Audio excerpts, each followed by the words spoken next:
രാമായണ മാസം നമുക്കെല്ലാവർക്കും അറിയാം. കർക്കിടക മാസം സാക്ഷാൽ ശ്രീരാമചന്ദ്രസ്വാമിയുടെ ചരിതം, നാമം ഒക്കെ എല്ലാ വീടുകളിലും മുഖരിതമാവുന്ന സമയമാണ്. അതിൻ്റെ പിന്നിലുള്ള ചരിത്രമൊക്കെ നമുക്ക് എല്ലാവർക്കും അറിയുന്നതാണ്. ഞാൻ ആ ഭാഗത്തേക്കൊന്നും പോണില്ല. എങ്ങനെയാ രാമായണം തലമുറകളിലേക്ക് കൈമാറുക? കാരണം നമ്മളെ സംബന്ധിച്ച് രാമായണ മാസമാകുമ്പോഴോ അല്ലെങ്കിൽ കർക്കിടക മാസമാകുമ്പോഴും മാത്രമുള്ള എന്തോ ഒരു പ്രത്യേക ചര്യയാണ് രാമായണ പാരായണം എന്നുള്ളത്. ആ ഒരു രീതിയിലേക്ക് നമ്മൾ അതിനെ ഒതുക്കിക്കളഞ്ഞു.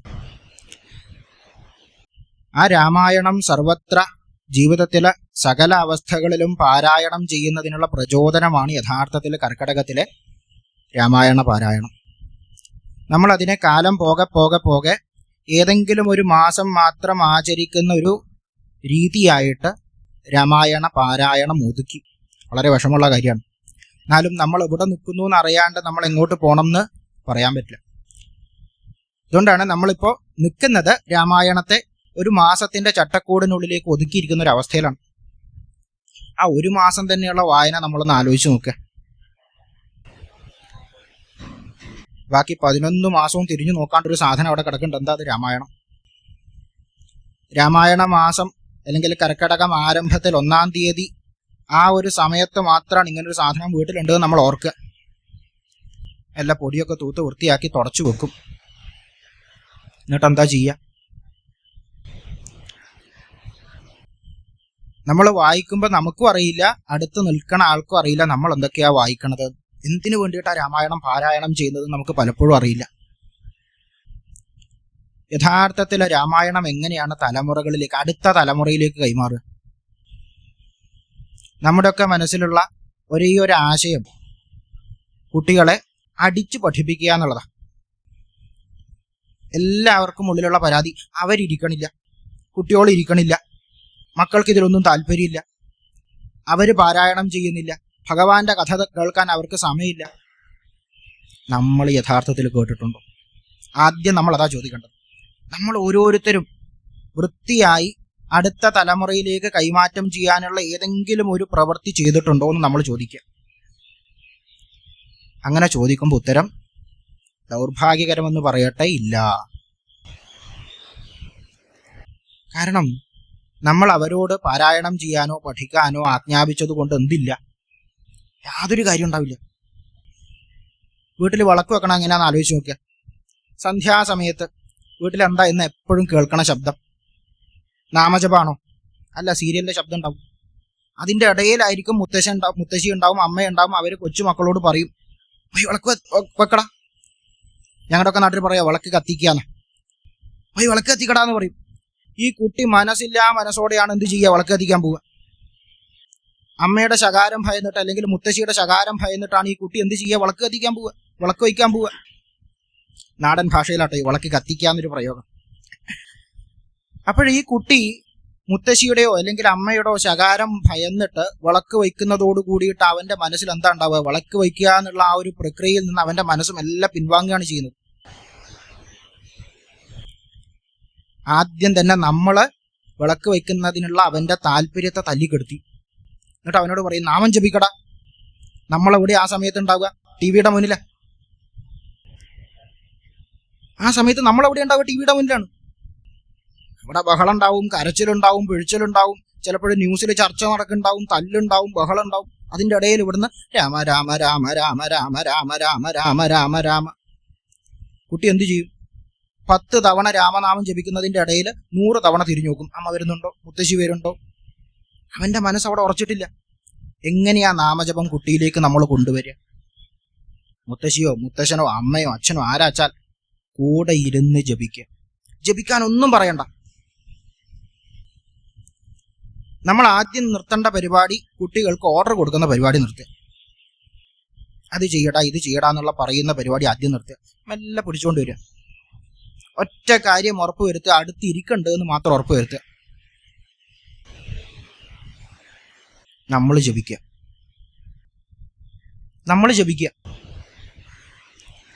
ഭഗവാനിൽ ഉറച്ച മനസ്സോടെ നമ്മൾ എന്ത് ചെയ്യുക? രാമ രാമ രാമ രാമ രാമ രാമ. ആ രാമനാമം ജപിച്ചുകൊണ്ടിരിക്കുമ്പോൾ എന്തുണ്ടാവും? കുട്ടിയുടെ മനസ്സിൽ ജപിക്കാനുള്ള താല്പര്യത്തെയാണ് നമ്മൾ കൊടുക്കുന്നത്, നാമത്തെ അല്ല കൊടുക്കേണ്ടത്. പലപ്പോഴും നമ്മൾ ചെയ്യുന്ന ഏറ്റവും വലിയ തെറ്റിദ്ധാരണ അല്ലെങ്കിൽ അബദ്ധം എന്ന് പറയുന്നത് നാമത്തെ കൊടുക്കും. ഒരു നാമം കൊടുത്തിട്ട് അത് ജപിക്കാൻ പറയും. അതല്ല വേണ്ടത്. നാമം ജപിക്കാനുള്ള താല്പര്യം കൊടുക്കുക. നമ്മൾ ജപിക്കുമ്പോൾ ആ കുട്ടി അടുത്തിരുന്ന് കേൾക്കുന്നുണ്ട് എന്ന് മാത്രം ഉറപ്പുവരുത്തുക. നമ്മളെ മനസ്സ് ഉറച്ചിട്ട് അവിടെ ജപിച്ചു കഴിഞ്ഞാൽ 3-ന്റെ അന്ന് ആ കുട്ടി എന്തു ചെയ്യും? മെല്ലെ ജപിച്ചു തുടങ്ങും. കേട്ട നാമം ആ കുട്ടി ജപിച്ചു തുടങ്ങും. നമ്മളെക്കാളും നന്നായിട്ട് ജപിക്കും, ഒരു സംശയം വേണ്ട. കാണിച്ചു കൊടുത്ത് പഠിപ്പിക്കുക എന്നുള്ളതാണ് ആദ്യം നമ്മൾ ആചരിക്കേണ്ടത്. നമ്മൾ കാണിച്ചു കൊടുക്കുക, നല്ല ശീലങ്ങൾ കാണിച്ചു കൊടുക്കുക. ചൂരലെടുത്ത് പിന്നാലെ ഓടുന്നതിന് പകരം നല്ല ശീലങ്ങൾ കാണിച്ചു കൊടുക്കുക. വഴക്കിടരുത് എന്ന് പറയുന്ന അമ്മയും അച്ഛനും തമ്മിൽ വഴക്കിട്ട് കഴിഞ്ഞ അവസ്ഥ എന്തുണ്ടാവും? കുട്ടിയോട് പറയാണ്, ക്ലാസ്സിൽ പോയിട്ട് വഴക്കിടരുത് കേട്ടോ. എന്നും രാത്രിക്ക് ഇവർ തമ്മിലല്ല. കുട്ടി വഴക്കല്ലാണ്ട് വേറെന്താ കേൾക്കുക, എന്താ കാണുക, എന്താ ചെയ്യുക? പിന്നെ എന്താണോ ആ കുട്ടി കേൾക്കുന്നത്, എന്താണോ കാണുന്നത്, അത് തന്നെയാണ് ആചരിക്കുക.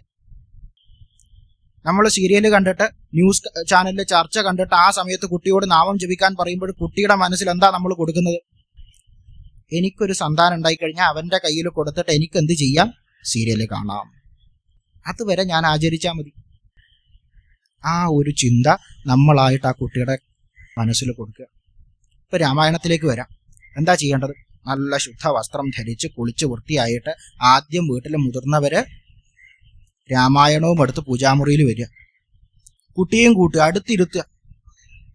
കഥയൊന്നും പറഞ്ഞു കൊടുക്കണ്ട, ഒന്നും പറഞ്ഞു കൊടുക്കണ്ട. നിങ്ങൾ മനസ്സിരുത്തിയിട്ട് ആദ്യം രാമായണം പാരായണം ചെയ്യുക. നമ്മൾ എന്ത് ചെയ്യുക? മനസ്സിരുത്തിയിട്ട് രാമായണം പാരായണം ചെയ്യുക. അങ്ങനെ പാരായണം ചെയ്യുമ്പോൾ അടുത്തിരുന്നിട്ട് ഒരാൾ കേൾക്കുന്നുണ്ട്. ആരാ കേൾക്കുന്നത്? ആ ശരീരമല്ല, അവൻ്റെ ഉള്ളിലുള്ള പ്രാണൻ ഇതൊക്കെ കേട്ടുകൊണ്ടിരിക്കുന്നുണ്ട്. ആദ്യത്തെ ദിവസം ഇരിക്കും അത്. ആ കുട്ടി ആദ്യത്തെ ദിവസം അടങ്ങി ഒതുങ്ങിയിരിക്കില്ല, ഓടും. കാരണം മനസ്സിന് യാതൊരു വിധത്തിലും പരിചയമില്ലാത്തൊരു സാധനമാണ് നമ്മളവിടെ ചെയ്തുകൊണ്ടിരിക്കുന്നത്. കുട്ടി ഇതുവരെ അങ്ങനെ ഒരു സാധനം പരിചയിച്ചിട്ടില്ല. പരിചയമില്ലാത്ത സ്ഥലത്ത് നമ്മൾ എങ്ങനെയാണ് ഉണ്ടാകുക? ഒട്ടും പരിചയമില്ലാത്തൊരു കല്യാണത്തിന് പോവുക, ഒട്ടും പരിചയമില്ലാത്ത ആൾക്കാരുടെ നടുവിൽ പോയിരിക്കുക. എന്താ തോന്നുക? നല്ല സുഖം തോന്നും. അങ്ങോട്ട് നോക്കും, ഇങ്ങോട്ട് നോക്കും, മുകളിലോട്ട് നോക്കും, താഴോട്ട് നോക്കും. ഇറങ്ങി ഓടിയാലോ എന്ന് ചിന്തിക്കണവർ വരെയുണ്ട്. കുട്ടിയുടെ മനസ്സും അത് തന്നെയാണ് ചെയ്യുക. ആദ്യത്തെ ദിവസം അവൻ എന്ത് ചെയ്യും? അവിടെ ഇവിടെയൊക്കെ നോക്കും, കൈ കിട്ടുന്നൊക്കെ വലിച്ചിടും. രണ്ടാമത്തെ ദിവസം എന്ത് ചെയ്യുക? ഒന്നും പറയാണ്ട് പിടിച്ചു കൊണ്ടുവരിക, ഇരുത്തുക. വേറൊന്നും ചെയ്യണ്ട. ജപിക്കൂന്നൊന്നും പറയണ്ട, ശ്രദ്ധിക്കൂന്ന് പോലും പറയണ്ട. അതാണ് നമ്മൾ ചെയ്യേണ്ടത്. ശ്രദ്ധിക്കൂന്ന് പോലും പറയണ്ട. നമ്മൾ ശ്രദ്ധയോടെ രാമായണം പാരായണം ചെയ്യും. 3-ാമത്തെ ദിവസം തൊട്ടിട്ട് നല്ല എത്തി നോക്കും, എന്താ നടക്കുന്നത് നോക്കും. 4-ാമത്തെ ദിവസം തൊട്ടിട്ട് ആ കുട്ടി ചോദിച്ചു തുടങ്ങും, ആരാ രാമൻ? ഇങ്ങോട്ട് ചോദിക്കും. രാമായണത്തിന്റെ ഒരു പ്രത്യേകത, ഇങ്ങോട്ട് ചോദിക്കാണ്ട് എന്ത് ചെയ്യുന്നില്ല? ഭഗവാന്റെ കഥ കൊടുക്കില്ല. ഏറ്റവും രസകരമായിട്ട കാര്യമാണ്. രാമായണത്തിൽ എങ്ങനെയാ ഭഗവാൻ ശ്രീപരമേശ്വരൻ നേരിട്ട് വന്ന് ദേവിക്ക് കൊടുക്കണ്ടോ? എൻ്റെ കയ്യിലൊരു കഥയുണ്ട് കേട്ടോ, തരാൻ. നിനക്ക് ഞാനിപ്പോ തരാമെന്ന് പറഞ്ഞിട്ട് കൊടുക്കണ്ടോ? ഇല്ല, ദേവി ചോദിക്കണത് വരെ ഉണ്ടാണ്ടിരുന്നു. ഭഗവാനോട് ദേവിയാ ചോദിക്കണത്, ഭഗവാനെ ശ്രീരാമചന്ദ്രസ്വാമിയുടെ കഥ അറിയണമെന്ന് ഒരു താല്പര്യമുണ്ട്. അതുവരെ ഉണ്ടാണ്ടിരുന്നു. ആ താല്പര്യത്തെ ജനിപ്പിക്കുക എന്നുള്ള പ്രക്രിയയാണ് അവിടെ നടക്കുന്നത്. അപ്പോഴാണ് ഭഗവാൻ മെല്ലെ ചുരുക്കി പറഞ്ഞു കൊടുക്കുന്നത്. രാമസീതാ തത്വമായിട്ട് ചുരുക്കി ചുരുക്കി ചുരുക്കി പറഞ്ഞു കൊടുത്ത് അവസാനം വിസ്തരിച്ച് കൊടുക്കുന്നതാണ് നമ്മുടെ കയ്യിൽ രാമായണമായിട്ട് കിട്ടിയിട്ടുള്ളത്. അതേമാതിരി 4-ാമത്തെ ദിവസം ആ കുട്ടി ചോദിക്കും, ആരാ രാമൻ? അപ്പോഴും നമ്മൾ മെല്ലെ പറഞ്ഞു കൊടുക്കുക. എന്താ പറഞ്ഞു കൊടുക്കേണ്ടത്? ദശരഥ മഹാരാജാവിൻ്റെ പുത്രനായിട്ട് സാക്ഷാൽ ആദിനാരായണൻ തന്നെ ജന്മമെടുത്തിട്ടുള്ളതാണ് രാമൻ. ആ രാമൻ ജീവിതത്തിൽ സദാ ധർമ്മത്തെ ആചരിച്ച ആളാണ്. എന്താ പറഞ്ഞു കൊടുക്കേണ്ടത്? രാമൻ എന്താണ്? ജീവിതത്തിൽ സദാ ധർമ്മത്തെ ആചരിച്ച ആളാണ്. രാമായണത്തിൽ വളരെ പ്രസിദ്ധമായിട്ടൊരു വാക്യമുണ്ട്, രാമോ വിഗ്രഹവൻ ധർമ്മ സാധു സത്യപരാക്രമ. ആരാ പറയുന്നത്? എപ്പോഴും പറയുന്നൊരു വാചകമാണ്. ആരാ പറയുന്നത്? മാരീചൻ പറയുന്ന വാക്കാ. ആരാ രാമൻ എന്ന് ചോദിച്ചു കഴിഞ്ഞാൽ കുട്ടികൾക്ക് ഇതിലും നല്ലൊരു വാക്ക് പറഞ്ഞു കൊടുക്കാനില്ല. ആരാ രാമൻ എന്ന് ചോദിച്ചു കഴിഞ്ഞാൽ ഒറ്റ വാക്കാ പറഞ്ഞു കൊടുക്കേണ്ടത്. രാമൻ എന്ന് പറഞ്ഞാൽ ധർമ്മം. കോദണ്ഡപാണിയായിട്ടുള്ള ആ രൂപം ആരാണ്? ധർമ്മം തന്നെയാണ്. ജീവിതത്തിൽ സത്യത്തെയും ധർമ്മത്തെയും ആചരിക്കാൻ നമ്മളെ പഠിപ്പിക്കാൻ വേണ്ടിയിട്ട് ഭഗവാൻ സ്വയം ജന്മം എടുത്തിട്ടുള്ളതാണ്. എന്നിട്ട് മാത്രമേ കഥ പഠിപ്പിച്ചു കൊടുക്കാൻ പാടുള്ളൂ. എന്താ കാരണം? അല്ലാണ്ട് നമ്മൾ കഥ കൊടുത്താൽ ആ കുട്ടി കഥയിൽ കുടുങ്ങും. എന്നിട്ട് കഥ പറഞ്ഞിട്ട് തമ്മിൽ തല്ലും. ഇന്നത്തെ നമ്മുടെ സമൂഹത്തിൽ നടക്കുന്ന ഏറ്റവും വലിയ പ്രശ്നം അതാണ്. നമുക്ക് എല്ലാവർക്കും കഥ മതി. കഥയുടെ പേരിൽ നമ്മൾ തമ്മിൽ തല്ലുകയാണ്. കഥയുടെ പേരിൽ നമ്മൾ തമ്മിൽ തല്ലുകയാണ്.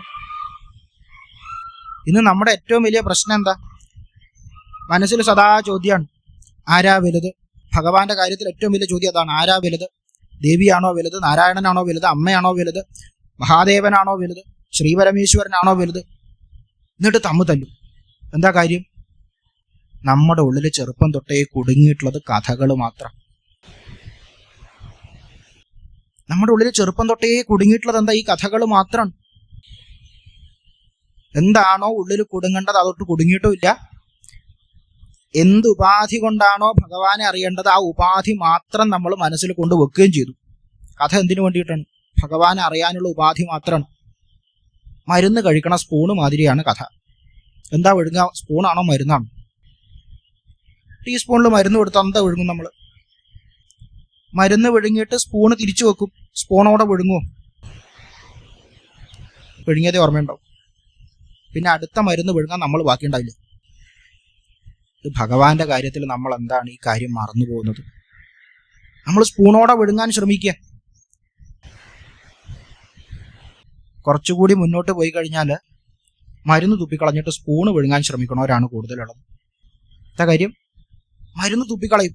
എന്താണോ നമ്മൾ സ്വാംശീകരിക്കേണ്ടത് അത് നമ്മൾ തൊട്ടുപോലും നോക്കില്ല. എന്നിട്ട് സ്പൂണ് വിഴുങ്ങും. എന്നിട്ട് തൊണ്ടയിൽ കുടുങ്ങിയിട്ട് തമ്മിൽ തല്ലും. ഇന്ന് നടക്കുന്ന കാര്യം അതാ.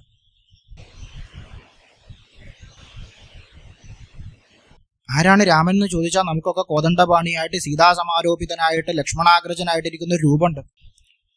അതിനപ്പുറത്തേക്ക് നമ്മൾ ചിന്തിക്കാറേയില്ല. ആരാ രാമൻ? മാരീചൻ പറയുന്ന ഈ വാക്കാണ് രാമൻ.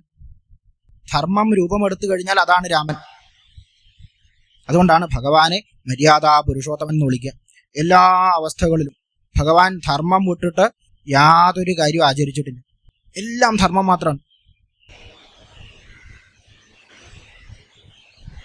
ഭഗവാന്റെ ജീവിതത്തിൽ ഓരോ സന്ദർഭം എടുത്തു നോക്കുക, സർവത്ര ധർമ്മത്തെ മാത്രം ആചരിക്കാനാണ് ഭഗവാൻ ശ്രദ്ധിച്ചിട്ടുള്ളത്.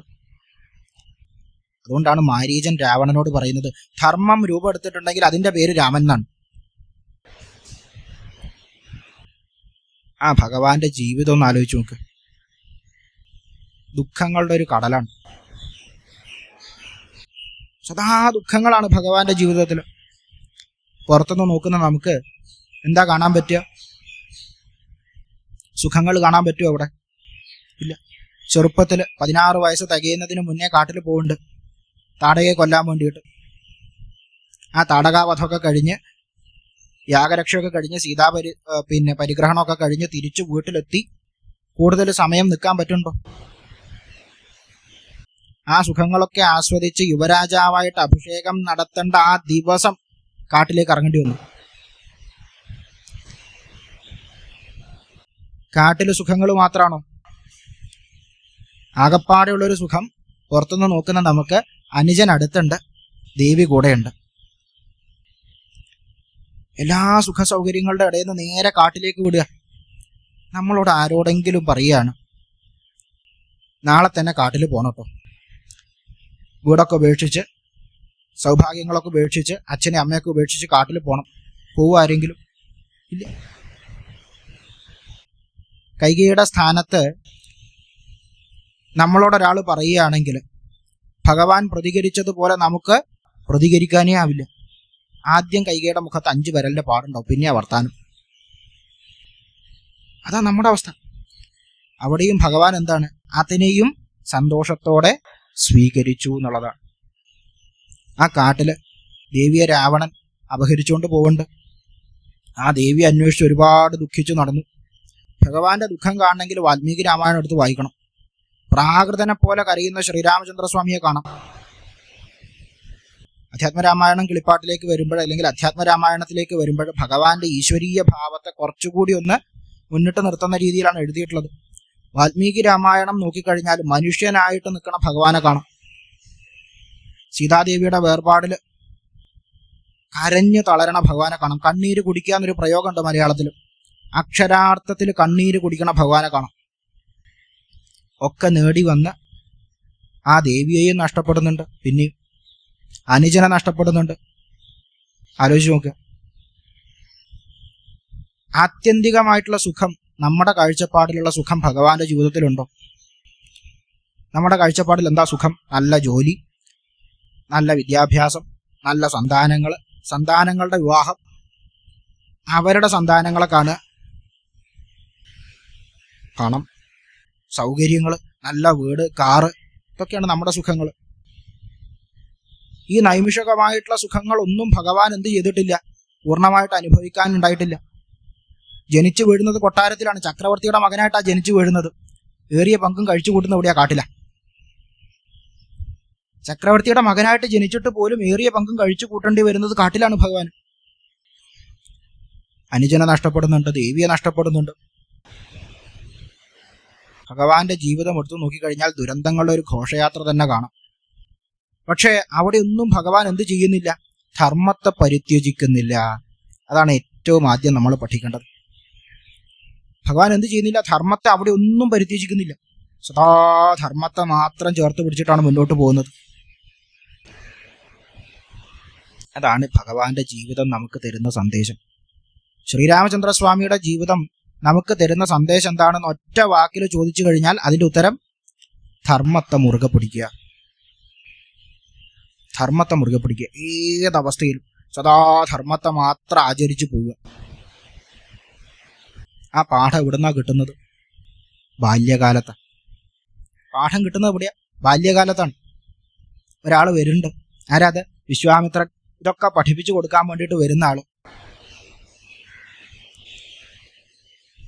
ആ കുട്ടികളെയാ ചോദിക്കുന്നത്. വാൽമീകി രാമായണത്തിൽ ശ്രീരാമചന്ദ്രസ്വാമിയെ മാത്രമാണ് ചോദിക്കുന്നത്. അധ്യാത്മരാമായണത്തിലേക്ക് വരുമ്പോഴാണ് രണ്ട് കുട്ടികളെയും യാഗരക്ഷയ്ക്ക് വേണ്ടിയിട്ട് ചോദിക്കുന്നതൊക്കെ കാണുക. ചെറിയ കുട്ടികളാണ്. 16 വയസ്സ് തികഞ്ഞിട്ടില്ല. 14 15 വയസ്സ് പ്രായം മാത്രം. ദശരഥന് ആദ്യം ഒരു മടിയൊക്കെ ഉണ്ടായിരുന്നു. കാരണം സന്താനങ്ങളില്ലാത്ത ദുഃഖം ഏറ്റവും കൂടുതൽ അനുഭവിച്ച ഒരു വ്യക്തി ഉണ്ടെങ്കിൽ അത് ദശരഥനായിരിക്കും. എല്ലാ സുഖങ്ങളുടെയും നടുവിൽ ജനിച്ചു പോന്നിട്ടും എല്ലാ സുഖങ്ങളുടെയും നടുവിൽ ജീവിക്കുമ്പോഴും മക്കളില്ലാത്ത അവസ്ഥ, അത് ഏറ്റവും കൂടുതൽ അനുഭവിച്ച് ആ ദുഃഖം കുടിച്ചു വറ്റിച്ച് അവസാനം ഭാഗ്യോദയമായിട്ട് 4 മക്കളെ കിട്ടി. അതിൽ 2 പേര് അടുത്തില്ലതാണ്. അമ്മാവന്റെ വീട്ടിൽ പോയിരിക്കുകയാണ്.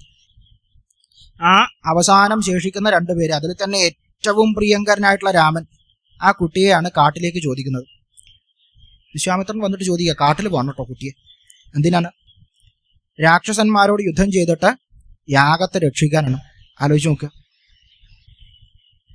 ഒന്ന് കാട് കാണിച്ച് തിരിച്ചു കൊണ്ടുവരാന്നല്ല പറയുന്നത്. ചെറിയ കുട്ടികളോട് രാക്ഷസന്മാരോട് യുദ്ധം ചെയ്യാനാ പറയുന്നത്. ഏതെങ്കിലും ഒരു അച്ഛനും അമ്മയും വിടുവോ? മനസ്സിലൊന്ന് ചിന്തിക്കുക. നാളെ നമ്മളെല്ലാവരും വാതിൽ തുറക്കുമ്പോൾ ആരാ ആദ്യം കാണുക? വിശ്വാമിത്രനെ കാണുകയാണെന്ന് വിചാരിക്കുക. അദ്ദേഹം ചോദിക്കുകയാണ് നമ്മളോട്, മക്കളെ വേണോട്ടോ, മോനെ ഒന്ന് വേണോട്ടോ, അല്ലെ മോളാണെന്ന് വെച്ചാൽ മോളെ ഒന്ന് വേണോട്ടോ. എന്തിനാ? രാക്ഷസന്മാരോട് യുദ്ധം ചെയ്തിട്ട് എൻ്റെ യാഗം രക്ഷിക്കാൻ വേണ്ടിയിട്ട് മക്കളെ വേണം. കൊടുക്കുവോ നമ്മൾ? മക്കളെയും കൊണ്ട് ഓടുന്ന വഴിക്ക് പുല്ല് പോലും മുളക്കില്ല. ആ ദശരഥന് ഉപദേശിക്കാൻ വേണ്ടിയിട്ട് ഒരാളുണ്ടായിരുന്നു, വസിഷ്ഠൻ. നേരെ കൊടുത്തു കുട്ടികളെ. എന്തിനാ അത് പഠിപ്പിക്കുന്നത്? ഭഗവാന് ഏതെങ്കിലും ഒരു ഉപദേശത്തിന്റെ ആവശ്യമുണ്ടോ? ഗുരുകുല സമ്പ്രദായത്തിന്റെ ആവശ്യമുണ്ടോ? സാക്ഷാൽ നാരായണനാണ്, ഒക്കെ അറിയണ ആളാണ്. പക്ഷെ ഭഗവാൻ പോലും എന്ത് ചെയ്തിട്ടില്ല? ക്രമത്തെ തെറ്റിച്ചിട്ടില്ല. അതാണ് ആദ്യം പഠിക്കേണ്ടത്. ഭഗവാൻ പ്രകൃതിയുടെ നിയമത്തെ ഒരു കടുകണ പോലും എന്ത് ചെയ്യുന്നില്ല? തെറ്റിക്കുന്നില്ല. എല്ലായിടത്തും അത് ആചരിക്കുന്നുണ്ട്. ഭഗവാന് വേണമെങ്കിൽ പറയാം, ഞാൻ ഭഗവാനാണ്, ഇതൊക്കെ ഉണ്ടാക്കിയ ആളെയെ ഞാൻ എന്തിനാ അത് അനുസരിക്കുന്നത്? നമ്മളാണെങ്കിൽ അങ്ങനെയല്ലേ? എൻ്റെ വീടാണ് കേട്ടോ, എൻ്റെ നിയമമാണ് കേട്ടോ, ഞാൻ എന്തിനാ അനുസരിക്കുന്നത്? പക്ഷെ ഭഗവാൻ എന്ത് ചെയ്തിട്ടില്ല? ക്രമത്തെ തെറ്റിക്കുന്ന ഒരു ഭാഗം പോലും നമ്മൾ കാണില്ല. അതിൽ ആദ്യത്തെ ക്രമം എന്താ? കുട്ടിയായിരിക്കുമ്പോൾ ഉപദേശം കൊടുക്കുക. നമ്മളെല്ലാവരും വിചാരിക്കുന്നത് നാമജപം, ഉപാസന എന്ന് പറയുന്ന സാധനങ്ങളൊക്കെ അവസാനം കുറച്ചുകൂടി വ്യക്തമായിട്ട് പറഞ്ഞാൽ റിട്ടയർമെന്റിന് ശേഷമുള്ള സാധനമാണ്. റിട്ടയർമെന്റ് ലൈഫ് ആസ്വദിക്കാൻ വേണ്ടിയിട്ടാണ് സപ്താഹം, നവാഹം, നാമജപം ഇക്കാര്യങ്ങളൊക്കെ എന്ന് വിചാരിക്കുന്ന കൂട്ടത്തിലാണ് നമ്മൾ. ഏതെങ്കിലും ഒരു സപ്താഹത്തിന് യുവാവായിരിക്കുന്ന ആരെങ്കിലും നമ്മൾ കാണുമോ? ഏറ്റവും കൂടുതൽ ആരെയും ഉണ്ടാകുക? കുറച്ച് പ്രായമായിട്ടുള്ള ആൾക്കാർ. സത്യസന്ധമായിട്ടുള്ള കാര്യം കേട്ടോ, വിഷമിപ്പിക്കാൻ വേണ്ടി പറയല്ല. നമ്മുടെ എല്ലാവരുടെയും മനസ്സിൽ അങ്ങനെ ഒരു പൊതുബോധം വന്നുപോയി. ഇതൊക്കെ പ്രായമായപ്പോഴും മാത്രം ചെയ്യേണ്ട കാര്യങ്ങളാണ്, റിട്ടയർമെന്റിന് മാത്രം ശേഷം ചെയ്യേണ്ട കാര്യങ്ങളാണ് എന്നൊരു ചിന്ത നമ്മുടെ മനസ്സിൽ വന്നു. ജീവിതത്തിന്റെ ബാലപാഠം എപ്പോഴാണ് നമ്മൾ പഠിക്കേണ്ടത്? ബാല്യകാലത്താണ്. അതുകൊണ്ടാണ് ബാലപാഠം എന്ന് പറയുക. അല്ലെങ്കിൽ അത് ബാലപാഠമല്ല, വേറെ എന്തോ പാഠമാണ്. കുട്ടിയായിരിക്കുമ്പോഴേ പഠിപ്പിക്കണം. അതുകൊണ്ട് നാമം ജപിക്കുക അല്ലെങ്കിൽ രാമായണം പാരായണം ചെയ്യുക, തലമുറകളിലേക്ക് കൈമാറുക എന്ന് പറയുന്നതിന്റെ അർത്ഥം തന്നെ എന്താ? അടുത്ത തലമുറ കുട്ടികളിലേക്ക് ഇത് കൈമാറുക. ഭഗവാനെ നമ്മൾ എന്ത് ചെയ്യുക? അടുത്ത തലമുറയ്ക്ക് കൊടുക്കലാണ്.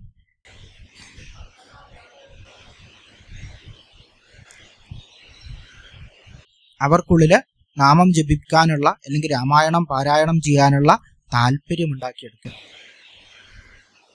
രാമായണത്തിന്റെ തുടക്കത്തിൽ തന്നെ കാണിച്ചു തന്ന കാര്യം അതാണ്. പുത്രകാമേഷ്ടിയൊക്കെ കഴിഞ്ഞ് കുട്ടികളൊക്കെ കിട്ടി സന്തോഷത്തിൽ ഇരിക്കണ സമയത്താണ് ആ കുട്ടികളെ വലിച്ചു പറിച്ചു കൊണ്ടുപോകുന്നത്. ജീവിതത്തിലെ ഏറ്റവും കഠിനമായിട്ടുള്ള കാര്യത്തിന് വേണ്ടിയിട്ട് തയ്യാറാക്കാൻ വേണ്ടിയിട്ട്. ബാല്യകാലത്ത് ആ തയ്യാറെടുപ്പ് കിട്ടാത്തത് കൊണ്ടാണ് ജീവിതത്തിൽ പ്രശ്നം വരുമ്പോൾ നമ്മൾ എന്ത് ചെയ്യുന്നത്? പതറിപ്പോകുന്നത്. ഒരു പ്രശ്നം വരുമ്പോൾ നമുക്ക് നേരിടാൻ പറ്റാത്തതിന്റെ കാര്യം എന്താ?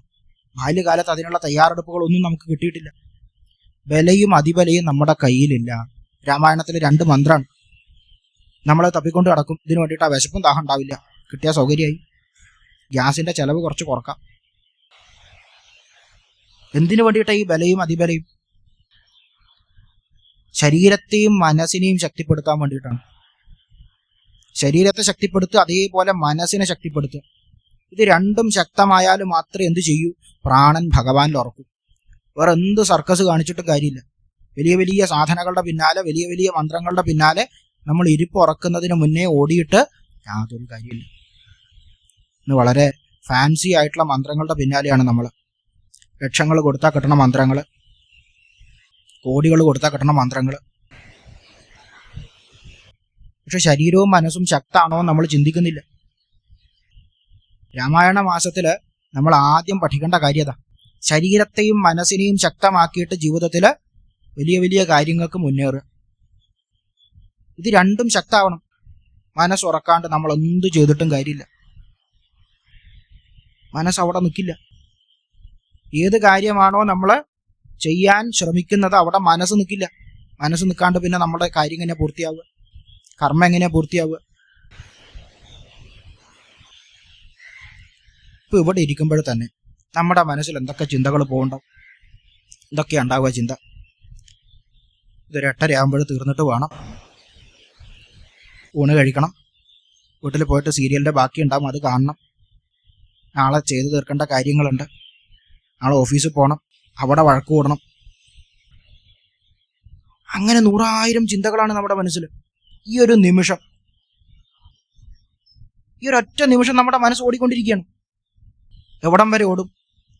അമേരിക്കയുടെ അങ്ങേ അറ്റം വരെ ഓടിയിട്ട് വേണം തിരിച്ചു വരും, എന്നിട്ട് പിന്നെ ഓടും. അതാണ് മനസ്സിന്റെ ശക്തി. ആ മനസ്സിനെ സ്ഥിരമായിട്ട് ഏത് കാര്യത്തിലാണോ നമ്മൾ ശ്രദ്ധ കേന്ദ്രീകരിക്കാൻ ശ്രമിക്കുന്നത് അവിടെ ഉറപ്പിച്ച് നിർത്താൻ നമുക്ക് കഴിയുന്നില്ലെങ്കിൽ നമുക്ക് വേറെ എന്ത് വലിയ വിദ്യ കിട്ടിയിട്ടും കാര്യമില്ല. അത് കയ്യിൽ ഇങ്ങനെ കിടക്കും. അത് പൊക്കാൻ പോലും നമുക്ക് ആരോഗ്യം ഉണ്ടാവില്ല. അതുകൊണ്ടാണ് ആ 2 കുട്ടികൾക്കും ആദ്യം ബലയും അതിബലയും കൊടുത്തത്. കൊട്ടാരത്തുനിന്ന് കുറച്ച് മുന്നോട്ട് പോകുമ്പോൾ തന്നെ കൊടുത്തു ബല അതിബല. ഒന്ന് ശരീരത്തെ ശക്തിപ്പെടുത്തുക, പിന്നെ ഒന്ന് മനസ്സിനെ ശക്തിപ്പെടുത്തുക. മനസ്സിനെ ശക്തിപ്പെടുത്തുക എന്ന് പറഞ്ഞാൽ അതിനെ ഒരൊറ്റ ചിന്തയിൽ, ഭഗവാൻ എന്നുള്ള ചിന്തയിൽ കേന്ദ്രീകരിപ്പിക്കുക. എന്തിനാ മനസ്സിന്റെ പ്രത്യേകത എന്താ? കാണുന്ന എല്ലാ കാര്യങ്ങളും, കേൾക്കണ എല്ലാ കാര്യങ്ങളും, രുചിക്കണ എല്ലാ കാര്യങ്ങളും, തൊട്ടറിയണ കാര്യങ്ങളെല്ലാം, അങ്ങനെ പഞ്ചേന്ദ്രിയങ്ങളുടെ എല്ലാ അനുഭവങ്ങളെയും അത് സ്വീകരിച്ച് ഒരു ബോധത്തെ ഉണ്ടാക്കും. ആ ബോധം ഞാൻ ഈ ശരീരമാണ്.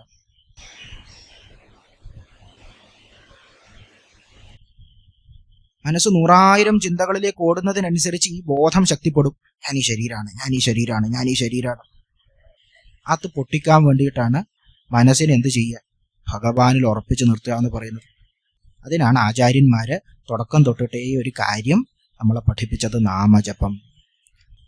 രാമായണത്തില് സദാ ഓരോ ഭാഗം എടുത്തു കഴിഞ്ഞാലും നമുക്ക് ഈ നാമജപത്തിന്റെ ആചരണം കാണാം.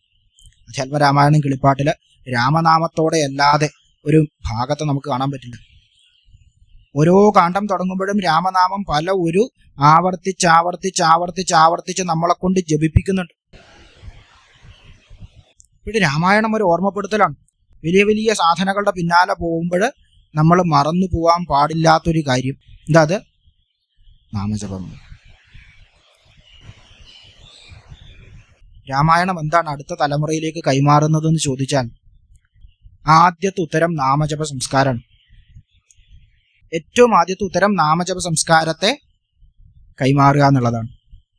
കാരണം ഒരു കാണ്ഡം എടുത്ത് മുന്നിൽ വെക്കുമ്പോൾ തന്നെ തുടക്കം തന്നെ രാമ രാമ രാമ രാമ രാമ രാമ ഈ നാമാണ്, അല്ലെങ്കിൽ നാരായണ നാരായണ നാരായണ ഈ നാമാണ് നമ്മൾ കാണുന്നത്. പല ഒരു നമ്മളെ കൊണ്ട് ആ നാമം ജപിപ്പിക്കുകയാണ്. ഈ നാമജപമാണ് ആധ്യാത്മിക യാത്രയിലുള്ള ആദ്യത്തെ കാൽവെപ്പ്. ഏറ്റവും ആദ്യത്തെ പടി അതാണ്. വീട്ടിലെ സ്റ്റെയർകേഴ്സ് എങ്ങനെയാ നമ്മൾ കയറുക? ഏറ്റവും മുകളിലത്തെ പടിയിലേക്ക് ആദ്യം തന്നെ നമ്മൾ കാല് വെക്കും? ചാടി കയറുമോ? ഏറ്റവും മുകളിലത്തെ പടിയിലേക്ക് കയറുമോ? ഇല്ല. ആദ്യത്തെ പടി കയറി അടുത്തത് കയറി അങ്ങനെ മാത്രം നമ്മൾ കയറുക. മലയാളത്തിലൊരു ചൊല്ലുണ്ട്, എന്താ പറയുക? ഇരിക്കണതിന് മുന്നേ കാല നീട്ടരുത്. നീട്ടിക്കഴിഞ്ഞാൽ എന്താ സംഭവിക്കുക? ശ്രമിച്ചു നോക്കുക. നമ്മൾ ഇന്ന് നമ്മൾ അതാ ചെയ്യുന്നത്. നാമജപം ഉറക്കാണ്ട് നമ്മൾ ബാക്കിയുള്ള വലിയ വലിയ പദ്ധതികളുടെ പിന്നാലെ പോകും. ആദ്യം അത് ഉറപ്പിക്കുക. കുട്ടികളെ ആധ്യാത്മിക യാത്രയിലേക്ക് കൈപിടിച്ച് കൊണ്ടുവരാൻ എന്ത് ചെയ്യണം എന്ന് ആലോചിച്ചിട്ട് നമ്മൾ നാട് നീളെ ചുറ്റും. ഉപദേശങ്ങൾ പല സ്ഥലത്തുനിന്ന് വാങ്ങും. അത് കേൾപ്പിക്കാൻ കൊണ്ടുപോകും, ആ കഥ കേൾപ്പിക്കാൻ കൊണ്ടുപോകും, ആ ആചാര്യന്റെ കീഴിൽ കൊണ്ടുപോകും, ഈ ആചാര്യന്റെ കീഴിൽ കൊണ്ടുപോകും. പക്ഷെ നമ്മൾ നമ്മുടെ പൂജാമുറി കയറ്റില്ല അവരെ. ആധ്യാത്മിക യാത്ര തുടങ്ങണത് അവിടുന്ന്. കുട്ടികളെ ആധ്യാത്മികമായിട്ട് ഉയർത്താൻ വേണ്ടിയിട്ട് ഒറ്റ കാര്യം ചെയ്താൽ മതി, നാമം ജപിക്കാൻ പഠിപ്പിക്കുക. അതെങ്ങനെയാ പഠിപ്പിക്കുക? നേരത്തെ പറഞ്ഞതുമാതിരി നമ്മൾ ജപിക്കുക. അപ്പോഴും മെല്ലെ ബല വരും, അതിബലയും വരും. മനസ്സുറക്കും. മനസ്സവിടെ ഉറക്കും. അങ്ങനെ ഉറക്കാണ്ട് നമ്മൾ എവിടെയൊക്കെ ഇറങ്ങി പുറപ്പെട്ടിട്ടും കാര്യമില്ല. അതുകൊണ്ടാണ് ആ രണ്ട് കുട്ടികളെയും ആദ്യം ബലയും അതിബലയും പഠിപ്പിച്ചിട്ട് മാത്രം മുന്നോട്ട് പോകുന്നത്. അതിനുശേഷമാണ് താടകയെ വധിക്കുന്നതും യാഗരക്ഷയും ഒക്കെ നമ്മൾ കാണുക. അവിടെ ശ്രദ്ധിക്കേണ്ട ഒരു കാര്യമുണ്ട്. രണ്ട് കുട്ടികൾക്കും ആദ്യം കൊടുക്കണ ഉദ്യമം എന്താ?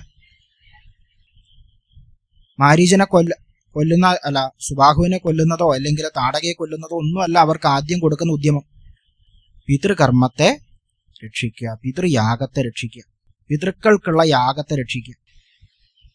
ഇപ്പോൾ ഒരു കുട്ടിക്ക് അല്ലെങ്കിൽ ഒരു വ്യക്തിക്ക് അവന്റെ ജീവിതത്തിൽ മുന്നേറാൻ വേണ്ടിയിട്ട് ആദ്യം വേണ്ടത് എന്താ?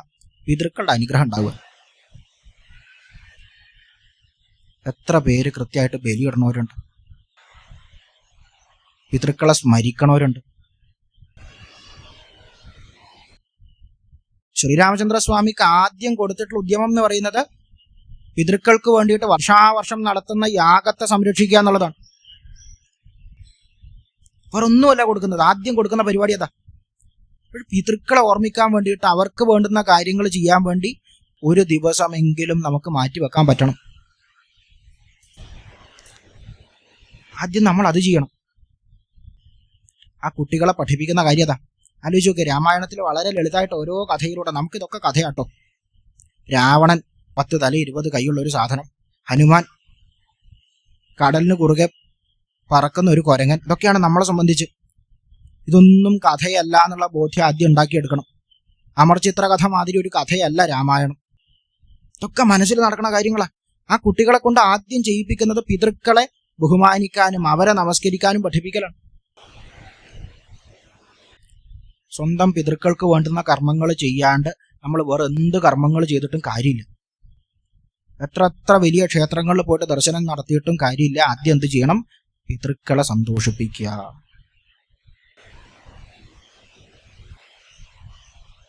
പിതൃക്കളെ സന്തോഷിപ്പിക്കുക. സ്വന്തം അച്ഛനും അമ്മയ്ക്കും ചോറ് കൊടുക്കാണ്ട്, ഭക്ഷണം കൊടുക്കാണ്ട് നാട്ടുകാർക്ക് മുഴുവൻ അന്നദാനം നടത്തുക, വല്ല കാര്യം ഉണ്ടാവും? വീട്ടിലെ അച്ഛനും അമ്മയും അവിടെ ഭക്ഷണം കഴിക്കാണ്ട് വിശന്ന് അലമുറയിടുന്നുണ്ടാവും. നമ്മൾ എന്ത് ചെയ്യും? നാട്ടുകാർക്ക് മുഴുവൻ സദ്യ കൊടുക്കുക. പുണ്യം കിട്ടുമെന്ന് വിചാരിച്ചിട്ട് നമ്മളിരിക്കും. കിട്ടുമോ പുണ്യം? ജന്മത്തിൽ കിട്ടില്ല. ആദ്യം എന്ത് ചെയ്യുക? വീട്ടിലുള്ള അച്ഛനും അമ്മയും നോക്കുക, അവർക്ക് വേണ്ടുന്ന കാര്യങ്ങൾ ചെയ്യുക. അതേമാതിരിയാണ് പിതൃക്കൾക്ക് വേണ്ടുന്ന കാര്യങ്ങൾ ആദ്യം ചെയ്യുക. രാമായണം എടുത്തിട്ട് ഈ ഭാഗം പാരായണം ചെയ്യുമ്പോൾ എന്തെങ്കിലും ഒന്ന് പഠിപ്പിക്കാൻ നമുക്ക് തോന്നുന്നുണ്ടെങ്കിൽ അതെന്തായിരിക്കണം? പിതൃക്കളെ നോക്കാൻ പഠിപ്പിക്കുക, പിതൃക്കളെ സ്മരിക്കാൻ പഠിപ്പിക്കുക. വേറൊന്നും വേണ്ട, ഒന്ന് സ്മരിച്ചാൽ മതി. ഒന്ന് സ്മരിച്ചാൽ മാത്രം മതി. നന്ദിയോടെ, ബഹുമാനത്തോടെ, സമർപ്പണത്തോടെ ഒന്ന് സ്മരിച്ചാൽ മാത്രം മതി. അത് സർവ്വ ഐശ്വര്യത്തിനും കാരണം. പിതൃക്കളെ സ്മരിച്ച്, പിതൃക്കളെ ബഹുമാനിച്ച് അടുത്ത ഭാഗമാണ് കല്യാണം. കല്യാണം എന്ന് പറഞ്ഞാൽ മംഗളം. മലയാളത്തിലെ കല്യാണം എന്ന് പറഞ്ഞാൽ എന്താ? മലയാളത്തിലാണെങ്കിലും സംസ്കൃതത്തിലാണെങ്കിലും മംഗളം എന്നാണ് അർത്ഥം. അതിൽ ഏറ്റവും വലിയ മംഗളം എവിടെയാണ് നടക്കുന്നത്? സീതാസ്വയംവരം. ഇപ്പോൾ ജീവിതത്തിന്റെ ആ ഒരു ക്രമം നമുക്ക് കാണിച്ചു തരികയാണ്. കുട്ടിയായിരിക്കുമ്പോൾ മനസ്സിനെ പാകപ്പെടുത്തുക. അപ്പോഴും മാത്രമേ മനസ്സിനെ പാകപ്പെടുത്താൻ ഏറ്റവും യോജിച്ച സമയം കിട്ടും നമുക്ക്. ചെറിയ കുട്ടികളെ ഏതെങ്കിലും ഒരു കാര്യം പഠിപ്പിക്കുക, നമ്മളെക്കാളും ഭംഗിയായിട്ട് അവരത് ആചരിക്കും. പക്ഷെ പഠിപ്പിക്കണ കാര്യം തെറ്റാണെങ്കിൽ കേമായി. അത് കഴിഞ്ഞിട്ടാണ് പിതൃക്കളെ ബഹുമാനിക്കാൻ വേണ്ടിയിട്ട്, പിതൃക്കളെ നമസ്കരിക്കാൻ വേണ്ടിയിട്ട് പഠിപ്പിക്കുക.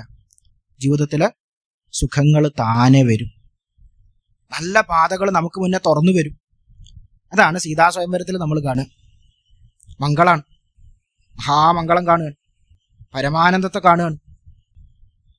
അതൊക്കെ കഴിഞ്ഞിട്ടാണ് അവർ യഥാർത്ഥത്തിൽ ജീവിതത്തിലേക്ക് കടക്കുന്നത്. ഭഗവാന്റെ ജീവിതം എന്ന് പറഞ്ഞാൽ എന്താ? ആ കൊട്ടാരത്തിലുള്ള ജീവിതമല്ല, നമ്മൾ തെറ്റിദ്ധരിക്കരുത്. ഭഗവാന്റെ ജീവിതം എന്ന് പറഞ്ഞാൽ കാട്ടിലെ ജീവിതമാണ്. ആ ജീവിതത്തിലേക്ക് എങ്ങനെയാ കടക്കുന്നത്? പിതൃക്കളെ നമസ്കരിച്ച്, ആചാര്യനെ നമസ്കരിച്ച്, മാതാപിതാക്കളെ നമസ്കരിച്ച്, നമസ്കരിക്കാനുള്ള സംസ്കാരം ഉണ്ടാക്കി കൊടുക്കുക. രാമായണം അടുത്ത നമ്മളെ പഠിപ്പിക്കുന്നത് നമസ്കരിക്കാനുള്ള സംസ്കാരം ഉണ്ടാക്കി കൊടുക്കുക. നമുക്കിന്ന് അറിയാത്ത ഏറ്റവും പ്രധാനപ്പെട്ട കാര്യം നമസ്കരിക്കാൻ അറിഞ്ഞൂടാ. ഭഗവാന്റെ മുന്നിലാണെങ്കിലും, മാതാപിതാക്കളുടെ മുന്നിലാണെങ്കിലും, ആചാര്യന്റെ മുന്നിലാണെങ്കിലും നമുക്ക് എന്തറിഞ്ഞൂടാ? നമസ്കരിക്കാൻ അറിഞ്ഞൂടാ. സമർപ്പണത്തോടെ നമസ്കരിക്കാൻ പഠിപ്പിക്കുക. നമ്മുടെ നമസ്കാരം എങ്ങനെയാ? ഞാൻ നമസ്കരിക്കേണ്ടത് നാട്ടുകാർ കാണോട്ടോ, ഇതാ നമ്മുടെ നമസ്കാരം.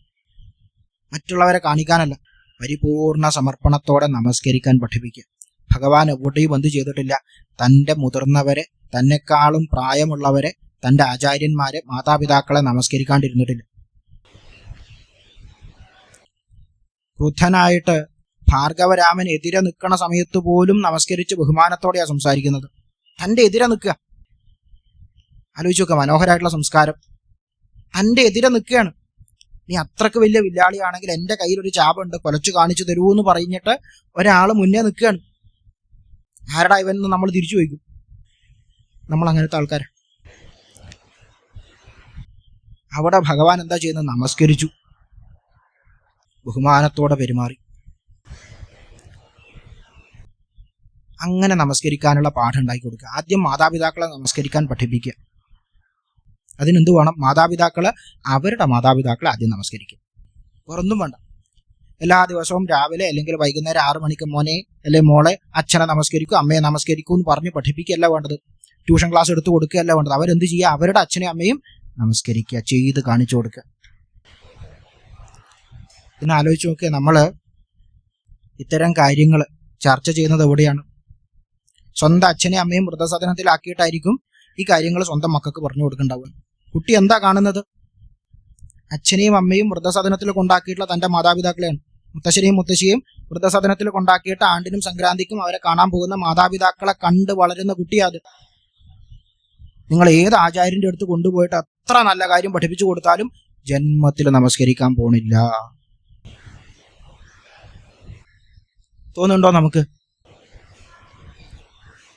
അങ്ങനെ ഒരു ആത്മവിശ്വാസം ആർക്കെങ്കിലും ഉള്ളിലുണ്ടോ?